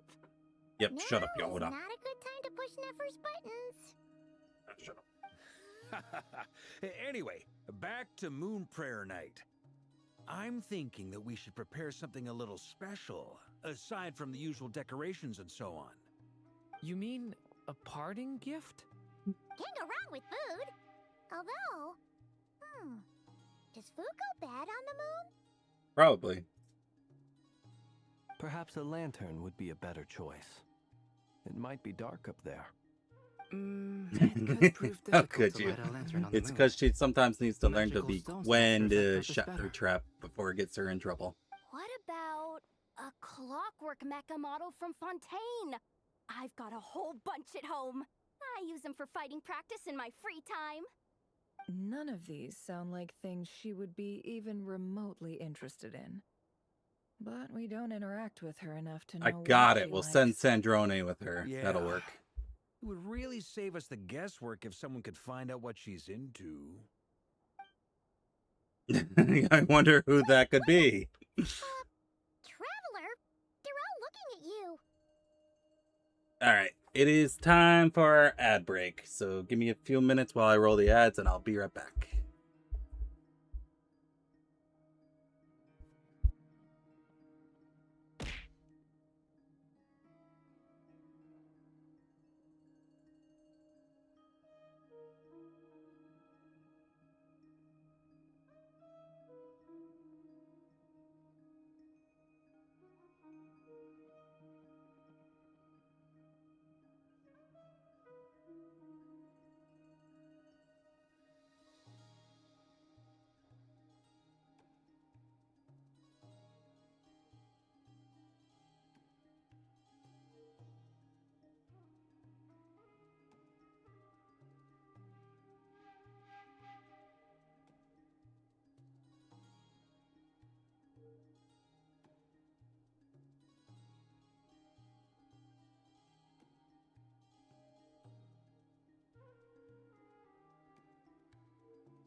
Alright, I'm back. And I have to hydrate too, apparently. My goodness.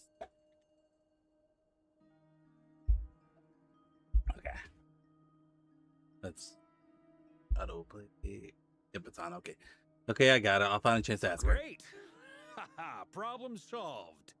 Now, I need to stop by Dory's. Gonna need really? her help sourcing a bunch of stuff for the festival. Then A let's strange leave it Gordon there for Ramsay now. ad. We all have our own business to attend to. Traveler, if you find out what Kutar likes, let us know right away. Gotcha.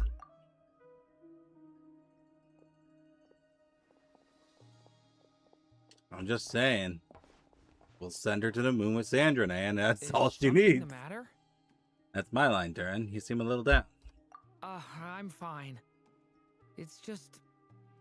I'm still feeling a little rattled after witnessing the horrors of the Gordon Ramsay abyss. with Uber Eats. But Huh. it's okay.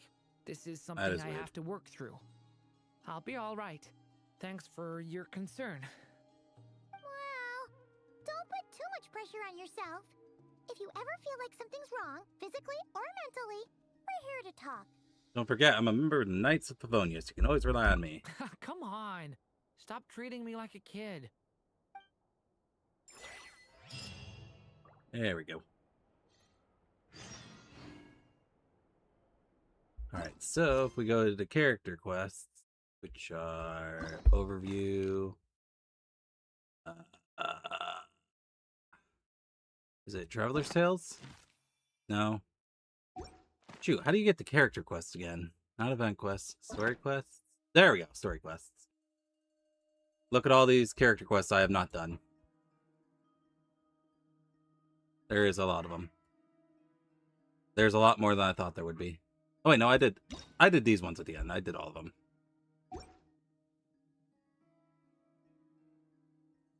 Alright, so I did all the ones after that.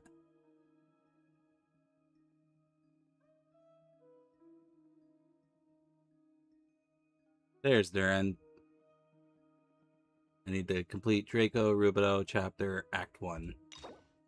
Which is Song of the Welcome Moon Act 6. Incomplete.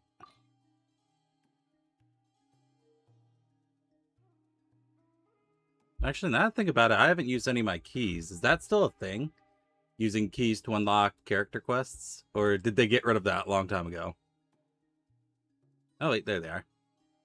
Or are keys just for hangout events now?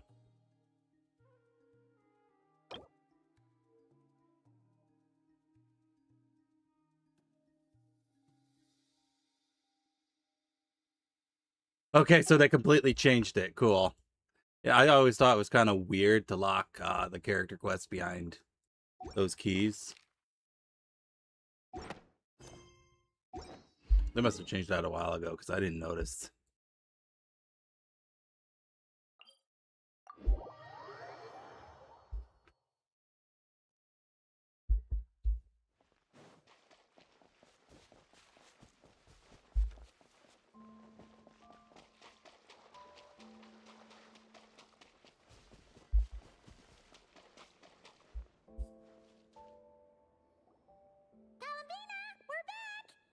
Huh? She's not here. I can't sense her presence at all. Weren't there a few Kuhenki here last time too? Where did they all go? Maybe she took them out for walkies. Walkies? For Kuhenki? You're not pets, you know. Oh well.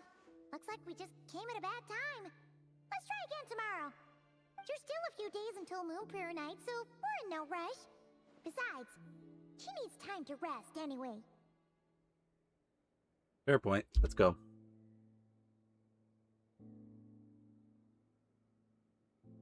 They might be. Yeah, that's true. Are you back yet? Okay, that's not good. Oh, how strange. Looks like she still isn't here. This is a bit up. Right? It's not like her to spend so much time outside. Especially since she's worried about attracting unwanted attention. By the looks of it, she hasn't been back all day. What about Luanatar? Luanatar, you there? She is. Hey! Do you know where Kalambina went? Sorry, didn't understand. she is. Could you take us to her? Sounds like I don't know either to me. Yeah. That's even stranger. Paimon, look, the flowers. What about them? Oh, that's not good news. They change color when Columbina gets weaker, right? And they look super pale right now. Let's go. We've got to find Llama. Good idea. She might know what's happening.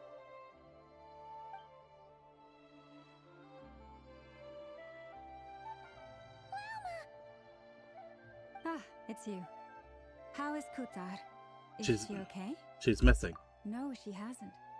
I came here to check on her after I noticed the flowers had changed color. Based on past precedent, she must be very weak right now. Even getting up to walk would be a struggle. It seems unlikely that she wandered off outside. But she's not in there. Not to mention that she doesn't do that at the best of times either. So yeah, this is super weird. Has anyone approached Silver Moon Hall lately? No. Very few people are in the know about Kutar's whereabouts. And if anyone suspicious had visited, they'd have left some sort of evidence. Come on, let's go to Nasha Town. If anyone has seen her, someone there will know about it. It's not Cry's information hub after all. Makes sense. Let's go!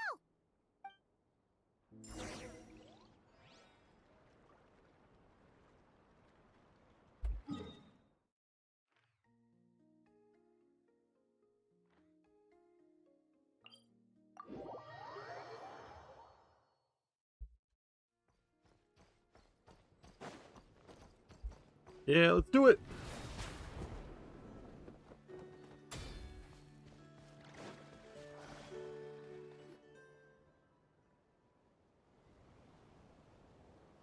Wait a moment.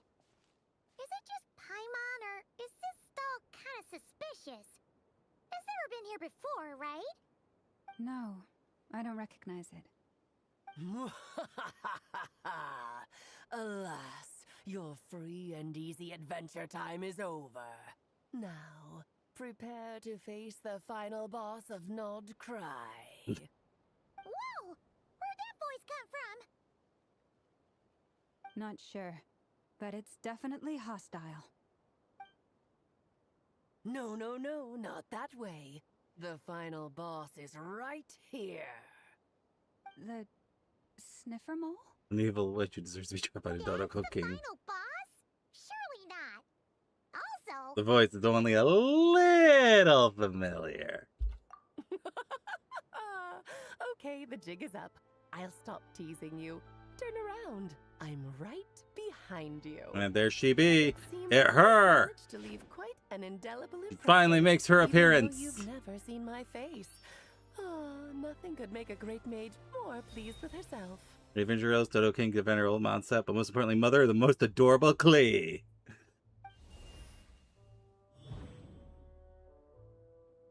You're gonna empty your entire bank account for me. What is going on? I've heard that all the big shots in Teyvat have long, wordy titles that stun people speechless when they make their entrance. Unfortunately, none of them are affiliated with the Hexenzirkel, and we ourselves keep a very low profile. The notorious name-dropping doesn't quite work for us. Still, I, for one, think I'm really quite amazing. So that didn't stop me from coming up with a title anyway. Alice? It's really you this time? Not a lantern or a Dodoko, but Alice in the flesh? Oh, that's right. So, what do you think? How does it feel to finally meet me? You look like... You look just like Klee. Oh, that's the first thing you thought. A little surprising, but that actually makes me very happy. Because that means that when Klee grows up, she'll be just as stunningly beautiful as her mother. So she's a friend of yours? Yep. Kind of. This is actually the first time She plays tricks on us, but she does help us, genuinely. Madam Mage, that was, quite a powerful entrance. I certainly won't be forgetting it anytime soon. It's okay, Lauma, don't force it. Paimon will do the honors. This is Alice from the Hexen Circle. She's a friend of ours. And of Arcus, too. She's helped us a lot in the past. That's right. She's a good person. She'd be a member of the tavern. Unpredictable. Well, what is the human heart if not unpredictable? If we could not do as we please, how would we differ from machines? I am Lauma, Moon Chanter of the Frost Moon Scions. It is a pleasure to meet you. Oh, I know. Before you got here, I spent a good, 15 minutes getting up to speed on Nodcry's present situation. In other words, I've read the whole in the last episode part, so we can skip the pleasantries. Oh my goodness. Fair enough. Well, Miss Alice, I can already tell that you have quite a unique personality. Understatement. Paimon sure is. So anyway, what are you doing in Nodcry, Alice? Oh, I thought I told you already. This time, I'm the final boss. And what a formidable foe I shall be. Powerful, confident, decisive, and good luck finding my weak spot. You will never succeed. I'm gonna send a formal request for Jean to put you in solitary. Oh, drat. My one weakness, and you found it in an instant. Yep, solitary confinement. Has been dealt a devastating blow. Thus falls the great Dodo King. Why are you playing along with this nonsense? Why not? For funsies, of course. What's wrong, Paimon? Are you disappointed in me? Am I a gigantic I'm like the letdown? version of the tavern. No, it's just... you seem like a busy lady. And this is the one time you've shown up in person. Paimon figured it would be for something more high stakes than just goofing around. You're quite right. I'm here in Nodcry because something big happened. Something big enough it caught the attention of the Hexen Circle. It concerns the 3 moons, Tevat's borders, and of course, the moon goddess you are currently searching for. You know where Columbina is? Kind of. Why don't we discuss this over a pot of tea? My main reason for coming on this trip to Tevat was, of course, to have some fun. But I do technically have a job to do as well, namely, maintaining the stability of Tevat's borders. I'll skip over the complicated parts, but to sum it up, abyssal energies are all that lie beyond Tevat's border. We'd find ourselves in a real pickle if they ever made it through. And the phantoms you've been seeing are a sign that the border has been disturbed. No wonder they tend to show up around Moon Prayer Night. Is it because the real moon is now so close to us that its power can cross the border? In part, but only a negligible amount passes through. Just enough to influence the verdant crests and so on. And as you've noticed, there has been an unprecedented number of phantoms appearing this year. The influence of the moon beyond the border cannot explain this. No, there is another far greater factor at play. The trilunar syzygy. A trilunar syzygy. Syzygy. Eons ago, before the heavenly principles came to Tevat, it was the then 3 moon goddesses who controlled the laws of this world. You're talking about life, death, and such, aren't you? Oh, that's exactly it.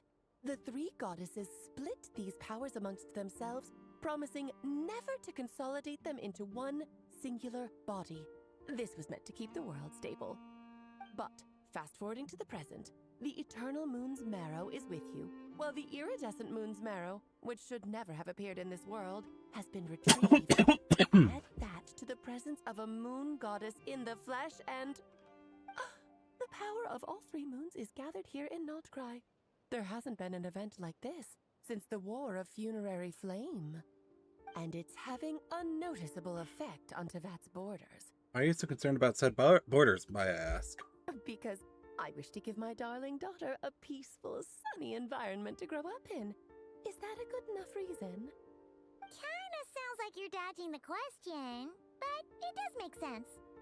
Well, that's one reason anyway, and the most important one. The others are a little complicated to explain. For instance, cleaning up after dearest Miss R. Damn you, run, daughter! Albedo could tell you more about that if you're curious. But right now, I have a more important question to ask you. Why are you collecting the moon marrows? Columbina wants to use their power to return home. I see, I see. Nicole told me about that legend once. Nicole? You mean meet Anne? Oh, so you remember. You heard her voice in Fontaine. Yes, of course. That was the story about fate. Her Sadly, area I couldn't of expertise. get Nicole But because back I to the spent story of our for dear Durin. moon goddess. I'm afraid her intended method of returning to the moon is unlikely to work anymore. What does that mean? She may be missing, but she hasn't gone anywhere. She has disappeared. I'll have to wait for her rerun to try and get her. Once long ago, the damsel who lived here walked the line between something and reality. I'm still debating if I want Sandrone. My body is so... Because I've seen the leaks of what they've done to the playable version of her, and I'm like, this... My mind that's heavy. My arms and legs are as light as a feather. What's happening to me? I feel drowsy, like I've been asleep for too long. Is it daytime or nighttime? Is the moon out? I think I'll go for a walk.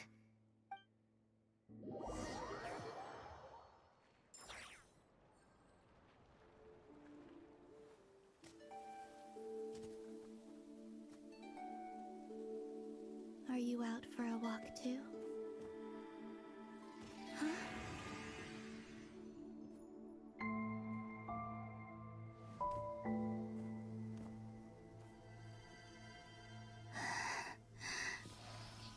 That ain't good. The day has come at last.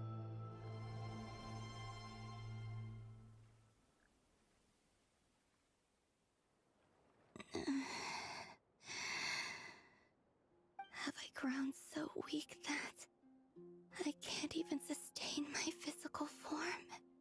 But Moon Prayer Night is nearly here. I was so close to returning home.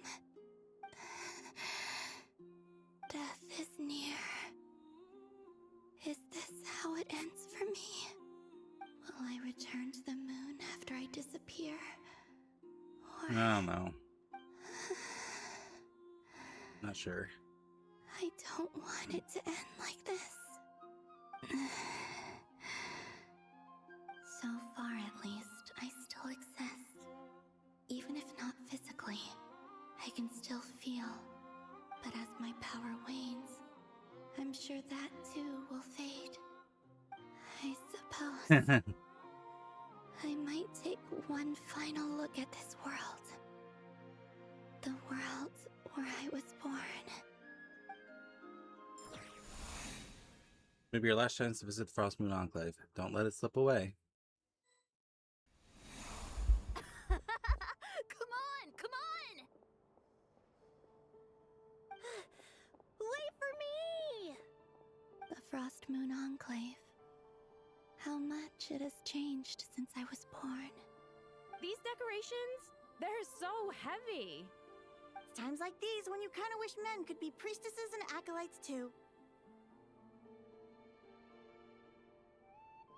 How fascinating. I've never had the chance to be privy to people's private lives in this way.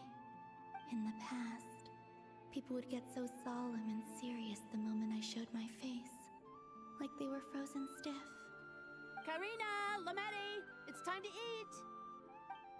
Coming!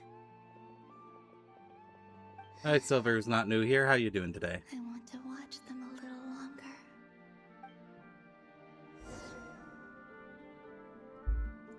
Sorry, no ice cream. I was hoping I'd be like a ghost and I could just go through things.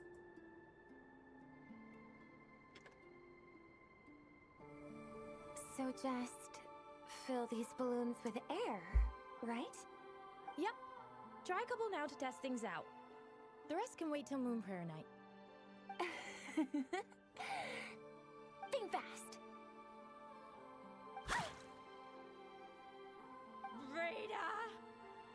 Teasing an acolyte of the Frost Moon Scions? Surely punishable offense. Take this!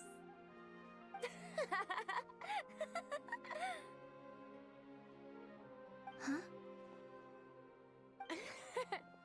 Alright, enough horsing around. Lady Lauma gave us a task.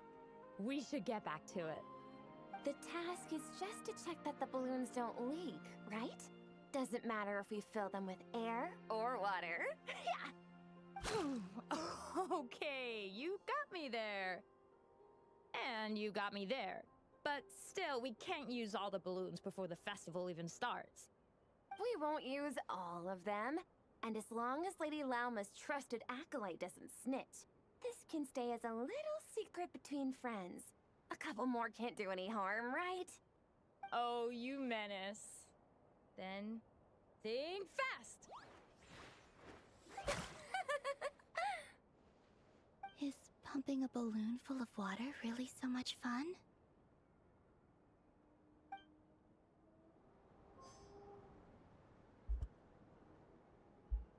You can't interact. Okay.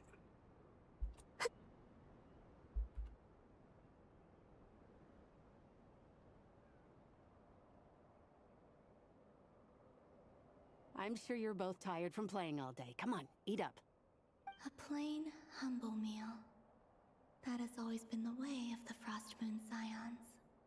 Huh? How come Lamatti got a midsummer berry dessert? Oh, I always get Lockaberry. I don't mind sharing. You can have a bite of mine if I get to have a bite of yours. They're sharing food? I've never shared food with anyone before. Even at the Harbinger tea parties, everyone just ate off their own plate. And when I couldn't finish my food offerings from the Frost Moon Scions, they'd leave the leftovers out under the moonlight for the animals to claim. Hey! That was 2 bites! Oh, then you can have another bite of mine. Oh, you too. Oh, don't fret now. Here, have some of Granny's too. So this is what it means to be family.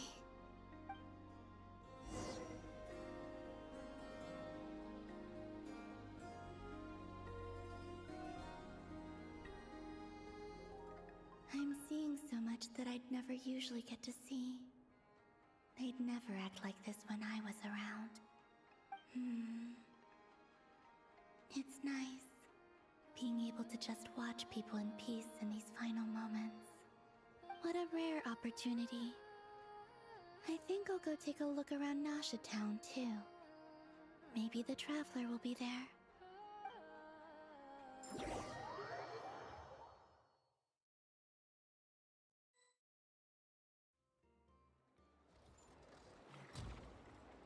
After the War of Funerary Flame, the Moon Goddesses were no longer recognized by Teyvat. They lost the whole foundation for their existence. That's why the Moon Goddess's strength is fading. She cannot withstand the world's rejection of her. Like what Columbian said, the world itself is rejecting her. To be more pedantic about it, the Moon Goddesses did something to offend the Heavenly Principles, and that's why they were ousted. Something of a recurring theme in Teyvat's history. And Heavenly Principles are a bunch of The assholes. acolytes, speaking so candidly, should put me in their crosshairs too, but they can't tell me what to do. I'll say whatever I want. Anywho, the Moon Marrow energies were but a drop in the bucket for her, and that battle against the Ray Hair of Solnari only weakened her further. Fortunately, it happened close enough to Moon Prayer Night when the Kuvaki concentration here is high. That's the only reason she managed to survive this long. What do you mean, fortunately? You said she disappeared. We're too late. Ugh, what a headache. I thought this was all common knowledge. I guess I have some more explaining to do. Okay, buckle up. It's time for another lecture.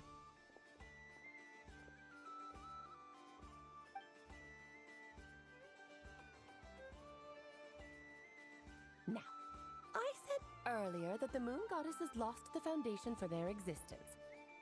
The reason for that has to do with the natural order.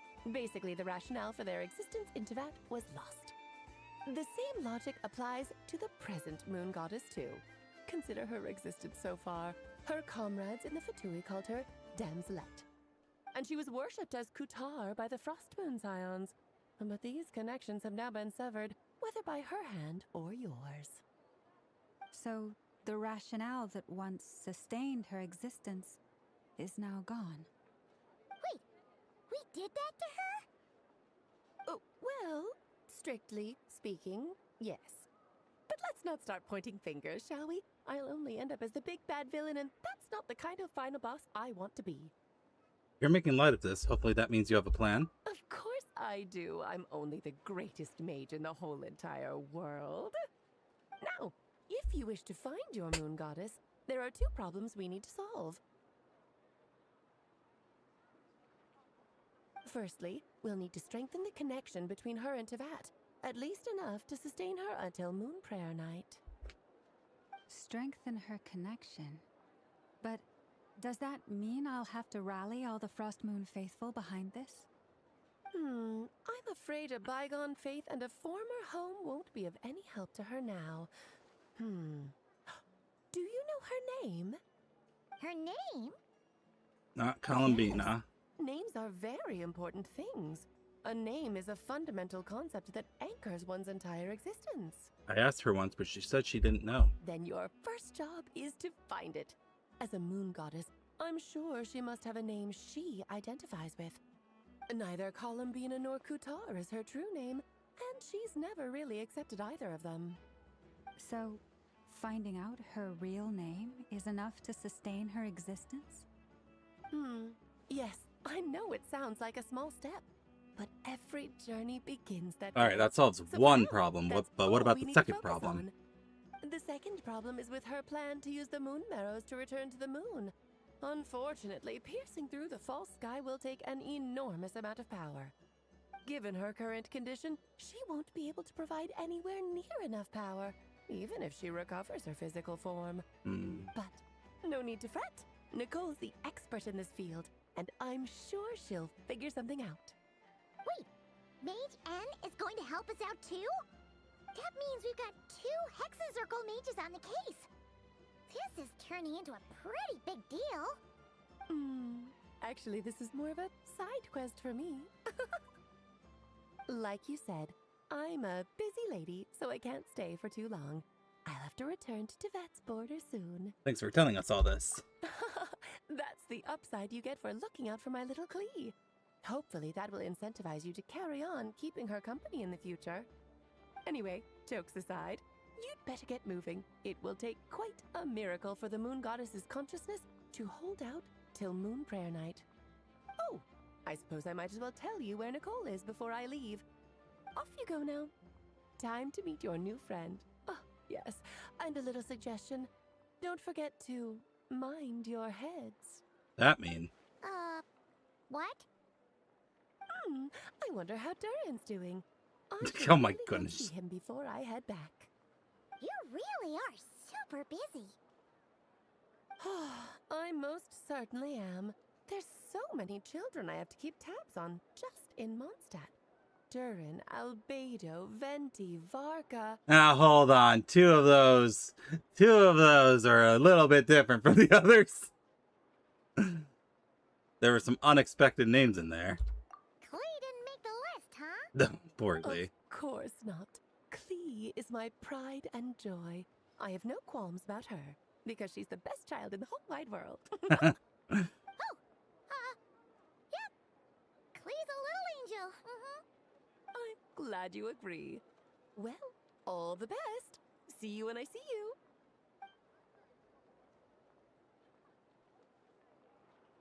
She left in a hurry. Yeah, she didn't pack up her stall. Should we handle it for her? I doubt that's necessary. Mage for abilities doesn't need our help. I must say, I'm now very curious about her daughter. Klee, wasn't it? What's she like? She is like an angel. An angel that has an affinity for bombs. We'll fill you in as we go. I demand pizza. I also demand pizza. Gib.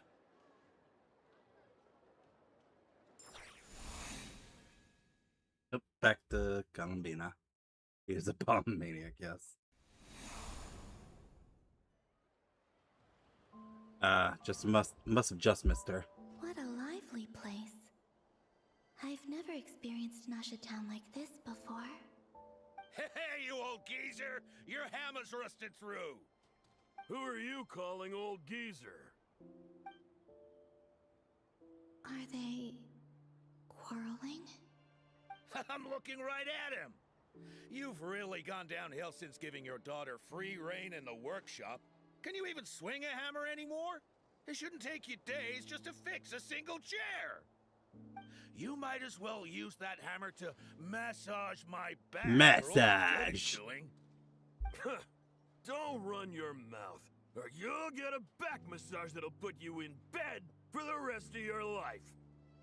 Look, the materials haven't arrived yet, all right? You know how busy it gets in the days before Moon Prayer Night. I'll bet you send all the materials to your little princess. Blood's always thicker than water, huh? Well, I know so she becomes a robot? What do you mean? As soon as the materials arrive, fixing your chair will be the #1 priority. And Dad, if you've got time to chat, why don't you lend me a hand, See? Lolka knows what the score is. I guess they're friends. But the way they spoke to each other was so ugly.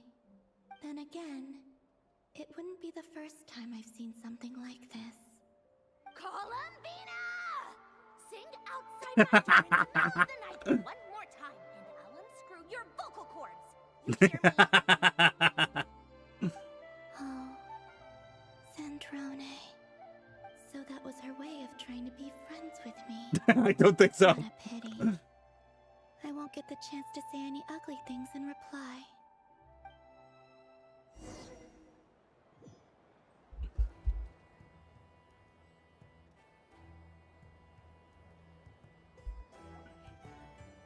Hey, have you decided what to give her for Moon Prayer Night? I sure have. She's gonna get the surprise of her life when she's least expecting it. Then I'll whip out the ring and pop the question. The surprise of her life. What a fun turn of phrase. Cool, I get the picture. You can spare me the gushy details. Ooh, looks like we have a customer. Hello there, ma'am. Would you like some Moon Prayer Night candy? Huh? Is he talking to me? Can he see me? Here you go.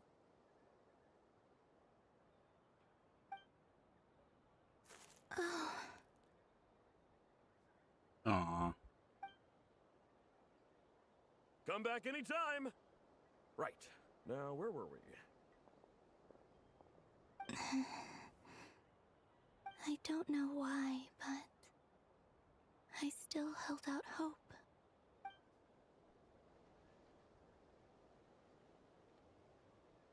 The most important thing right now is to find that mage. This name thing seems super important too, but where do we even start looking? I see we got Varka to join us. Pay the Fatui a visit. Oh wait.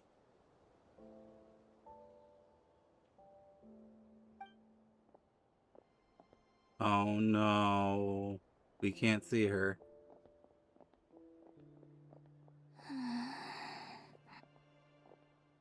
And she doesn't know we're trying to save her right now.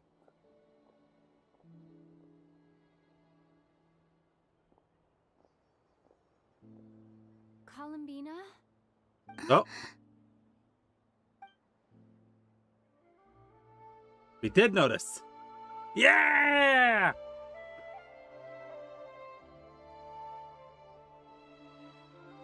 We just can't see her, but we felt her presence. Traveler?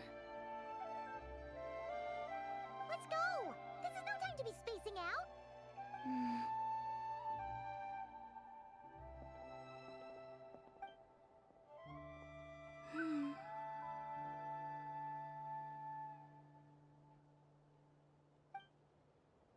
And she'll accompany us.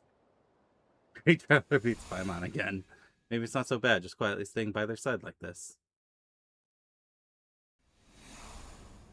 Alright. Let's see, we gotta go to I know. Where's she be? There she be. Let's see.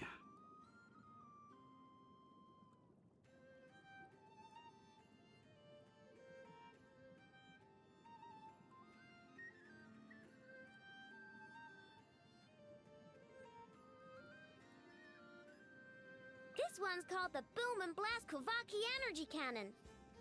Well, it was at first, but pretty much everyone except Nefa has ended up calling it Cannon. Never mind.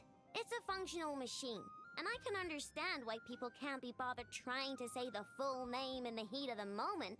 As long as people think it's a useful invention, I won't insist on a cute-sounding name. Oh, that thing on my back? That's Kerplunkatron, my assistant. Multifunctional to the max. You want to try it out? Don't worry, he won't bite. Do you know off the top of your head which voice line it is? Kerplunk, kerplunk. When you're the head of a family, you gotta make sure everyone's well looked after. So when Nefa finishes her chores, I always stroke her head and tell her what a great job she did. Same goes for all my other robots, too. I always make sure to compliment them when they finish their work. I'm such a great parent. Everything I build uses parts that I've salvaged from broken down machines. That's how I rebuilt Nefa, too. A scrap heap is just useful stuff in the wrong place. It doesn't matter where I get it from. As long as it works, it's as good as new to me. When I built Nefa, I took her apart and put her back together again so many times, because I kept wanting to add more and more functionality. Then at some point, I went to grab the next component, and suddenly, I found that I was holding a vision. I hadn't slept in a while, so at first I thought I was seeing things. How long did Nefa take me to build in total? Well, it's not about how long or how short it took. The important thing to remember is that Aino is a genius! You might not believe this, but in the time it takes you to count to 100, I could take apart a whole crab. And by the time you get to 200, I could put it back together again, good as new! Dismantling machines isn't that different from dismantling crabs. Maybe one of the Nefa lines? I've made a bunch of upgrades to Nefa since she first woke up. Like, when I added that body temperature simulator. Cause when you hold someone's hand or give them a hug, it's supposed to feel warm and fuzzy. You know what I mean? The next time Nefa's here, let's both give her a big hug at the same time! Nefa is the most important person in my family. I'm so thankful for your help. Could be Not more just about for getting Aino. her back home safe and sound, but for helping fix her little memory problem too. Actually, why don't you come round to my place right now? I'll get Nefa to make crumb-cake for you. No, wait, I'll make them myself. And I can make midsummer tart too. It's really good. Have you tried it? Why are you running away? I wasn't finished. You want to hear more about me? Yeah, of course. Let's trade. I'll tell you something about me, and you tell me one of your stories. Deal? I have no problem at all with clients on a tight budget. Even 5,000 more can go a long way. It's the people who don't appreciate my work who are the real problem. I add all sorts of fun functionality into their robots, and then they go and complain that it isn't practical. There's no helping some people. Papa Wrench? Where do you hear about him? He's my teacher, and he doesn't even know his own name anymore. But he still remembers all the specs when it comes to machine parts. I tell him all my ideas, even for my craziest projects. He always smiles back, rubs my head, and says, I know, that's a wonderful idea. I can't wait to see the finished product. I like giving robots functions that other people would never think of. I mean, think about it. How much more fun is a vacuum bot when you can take it out for walkies like a pet doggy? Why is it that I can never find the part I need when when I need it. Yeah, I'm not sure what and it then would shows up be randomly then. when I don't need it. I can't exactly go installing an auto-locator on every single component now, can I? Try magnets? Oh, no, that'd mess with all the sensitive instruments around here. Plus, Ineffa would get stuck. Oh, favorite foods? I would have never guessed that. If I ever somehow There turn it into is. a robot, promise me you'll make sugar my energy source. A day without sugar would be like, well, the most bitter day in your life by definition. I wouldn't make it till nightfall. Totally. Actually, now that I think about it, let me see if Varka has a voice line about a certain character.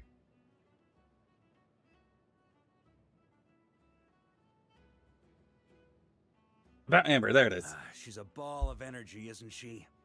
As our outrider and gliding champion, she's usually active around the outskirts of Mondstadt, helping those in need. She's the first knight of Favonius most visitors will meet, meaning she's practically the public face of the organization. She was the first knight you met too. Ha ha! Oh, that's our Amber. Yeah! Alright. We're running low on time though, so we'll have to save Varka's voice lines for another time. I don't know why I'm walking when I can just warp there.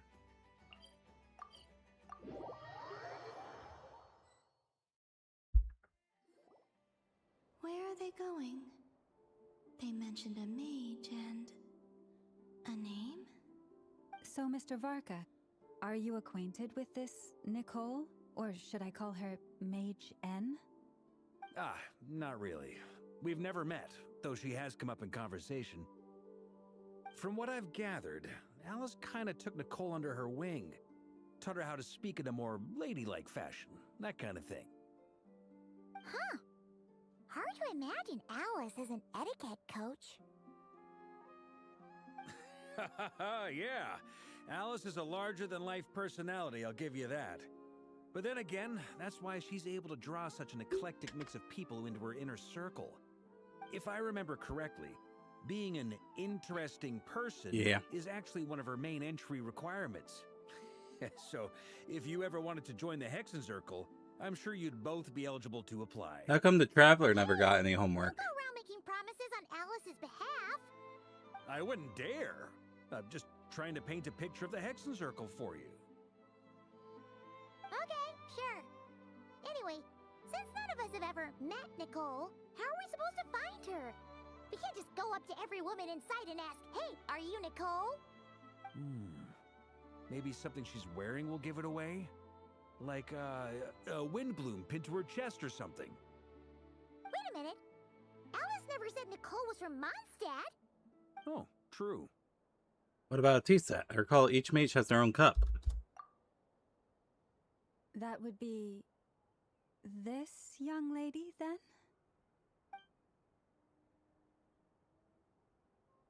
There she be. Hey there. Sorry to disturb you, but are you Miss Nicole? Varka, Knight of Boreas of the Knights of Favonius. Alice might have mentioned me before. If we got the wrong person? Sorry. Well, this is awkward. When I shook my head, I meant, no, Alice hasn't mentioned you before. Damn. Oh, I have to click continue. Where is this voice coming from? My apologies. For certain reasons, I am unable to speak. This is the only way I can communicate with you. It might take some getting used to, but I hope you can understand. Hey, it's fine. I'm more shocked by the fact that Alice never speaks about me. I mean, As for you two, we have crossed paths twice before, but it is nonetheless a pleasure to finally meet you. It's really you! Thanks for all your guidance in the past! You're quite welcome. This time, things are different. We have reached the unwritten pages of the story. You might say that we stand at the crossroads of fate.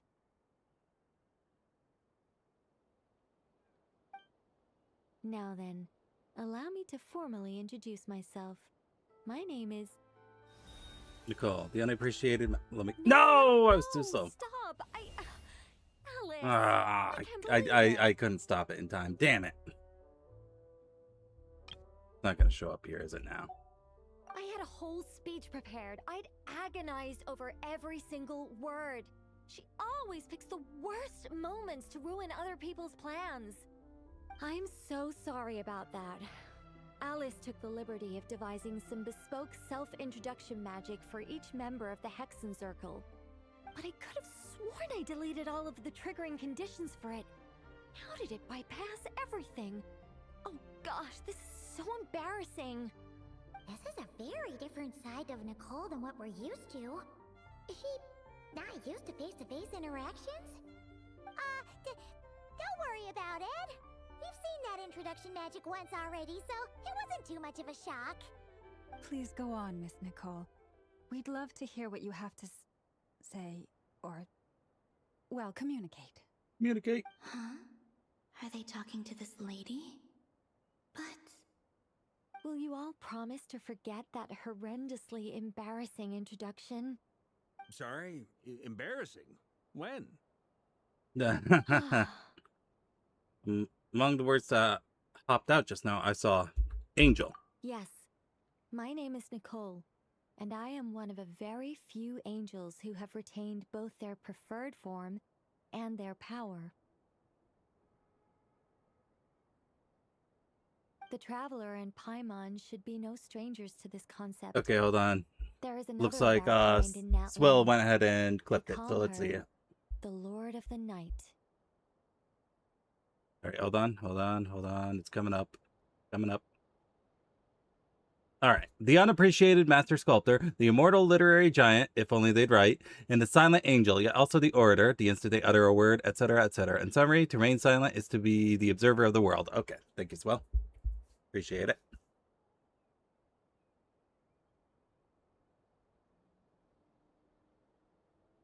Yep, the Lord of the Night. Paimon remembers her. But we've never seen her in person. Yes. Well, I have retained more of my power than she. It's because I don't have a long-term duty to fulfill. To be more specific, no. We'll be here all day if I get into the specifics. Moving on. If I'm not mistaken, you are here because you wish to learn how one might reach the moon beyond the sky. That's right. Is that something you can give us any guidance on? Yes, I do know a way. It began with the Hyperboreans, who lived after the War of Funerary Flame. Blank looks. Maybe I should start with the background of the war. Or maybe not. It shouldn't be an issue. Yeah, I'll being fill as it sure out is not for you when we listening. have more time. Anyway, after that war ended, the three moons retreated to beyond the I false see. sky. Shame I don't have The her, so I can never Hyperboreans listen were to it. humans I once aided. They accepted the civilization and creations bestowed upon them by the angels. But despite accepting many blessings of the angels, many among them still held on to their faith in the moons. They were reluctant to accept the new order. Even after the War of And then they were Funerary hunted down for Flame, the primogems in their they chests. sought to contact the moon goddesses Tragic. beyond the sky and receive their guidance. But all three had passed away by that point.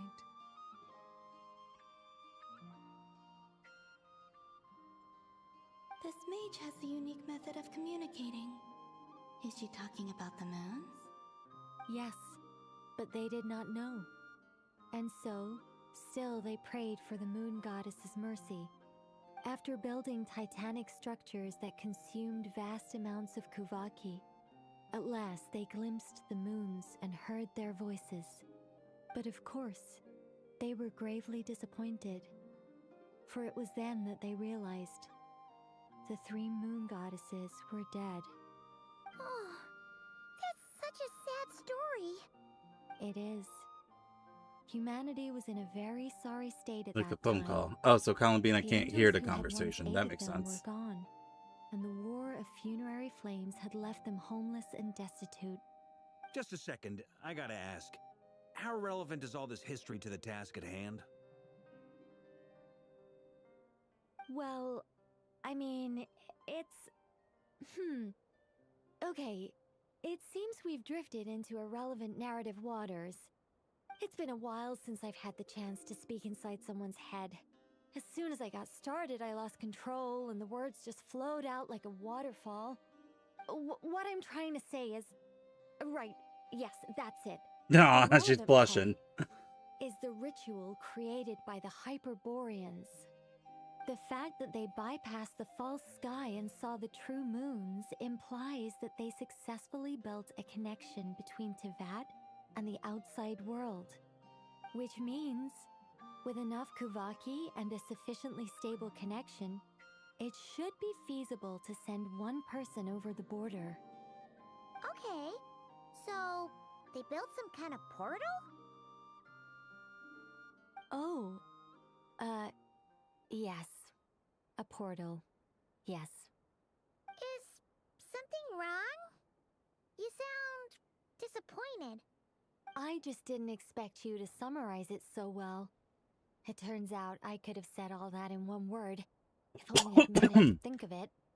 No, please, it's fine. This is invaluable knowledge. I see. I'll be sure to record and preserve everything in writing. Oh, really? Well, in that case, I suppose I could backtrack and Oh, add some no. more detail. I did gloss over a few things so far. Columbina's bored. Whoa, time out. Let's summarize what we've got first.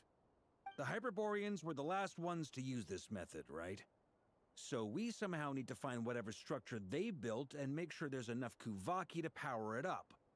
Luckily, we have the moon marrow of both the eternal and iridescent moons. So he's saying this we're out all loud good so for she can Kuvaki. hear this. Which means the key issue we need to focus on is finding the place. Am I right so far? Yes. Although I expect the structure is long gone by now. That said, what if we could take advantage of the phantoms to travel back to a time when it still existed? Well, travel back isn't quite accurate. It's more like we'd be creating a handshake between 2 points in space-time. We wouldn't even have to pick a time when it still existed. It could just be a time when it still appeared in phantom form via projection, or we could project our own phantoms, fold them together, and... You've lost us. You look lost. Was that too hard to follow? Yeah. Hyper. Technical there. Paimon's brain is reaching capacity. Alright. Let me think about how to put Where'd this more Columbina simply. go? Okay, got it. Over the next few days, I'll search for phantoms that we can use. Once I find one that meets the criteria, I'll let you know and we'll regroup. By completing certain rituals, specific individuals will be able to enter the phantom and make it to the Hyperborean structure. If everything checks out and it looks feasible, we'll just need to wait for Moon Prayer Night, and we can send the moon goddess back home. I'm really skimping on the detail here. Is this making any sense at all? I think so. For now, we'll just wait to hear from you. Yes. Basically, yeah. Yes. Great. Counting on you. In the meantime, we'll focus on finding the moon goddess's name. My name? Are they looking for a way to stop me from disappearing? Excuse me, Miss... Go on, Miss Nicole. This conversation was a little all over the place. I didn't catch your name. I am Lauma, of the Frost Moon Scions. Ah, I did wonder. I noticed that you listened very intently when I spoke about Hyperborea and the moon's history. I know where it's going. If you'd be interested, I'd love to visit you this evening and go through it again in greater detail. It's going to be an all-night lecture. Also, if you were serious about making a record, it would be too risky to simply write down the raw details as is. I would suggest some tweaks. Maybe rewrite the stories as fairy tales or fables, perhaps even prayers. Anyway, We can cross that bridge when we come to it. So, see you later then? Oh, and no need to prepare anything. Just a cup of tea will do. See ya! Well, I'm not getting any sleep tonight. She seems friendly. She'll be writing all night long. It's so nice to find someone who's actually willing to listen. I've been dying for a chance to finally go through all this systematically from start to finish. Any longer and I'd probably start forgetting it. Now Paimon gets why Alice told us to mind our heads. Yeah, makes sense. What did I tell you? A lot of quirky people in Alice's orbit. Now then, the next order of business is, where do we start looking for the moon goddess's name? Maybe the rest of what Nicole has to say might give us some clues. Once I've heard her out, I'll summarize the salient points and share them with you all. I'm also inclined to review our other documents. Yes, our faith was first established by our Hyperborean ancestors, but many of the more factually accurate records are from after Kuthar's birth. I have a hunch that the Fatui might know something too. Sounds like we're gonna follow Columbina's journey through Devat, huh? In that case, we'll start by heading to the Frost Moon Enclave. Sounds like a plan. Take this with you. I'll see about getting in touch with the Fatui. It'll probably just be Arlecchino and Sandroni again. They're the only ones who would want to help. Thank you, Mr. Varka.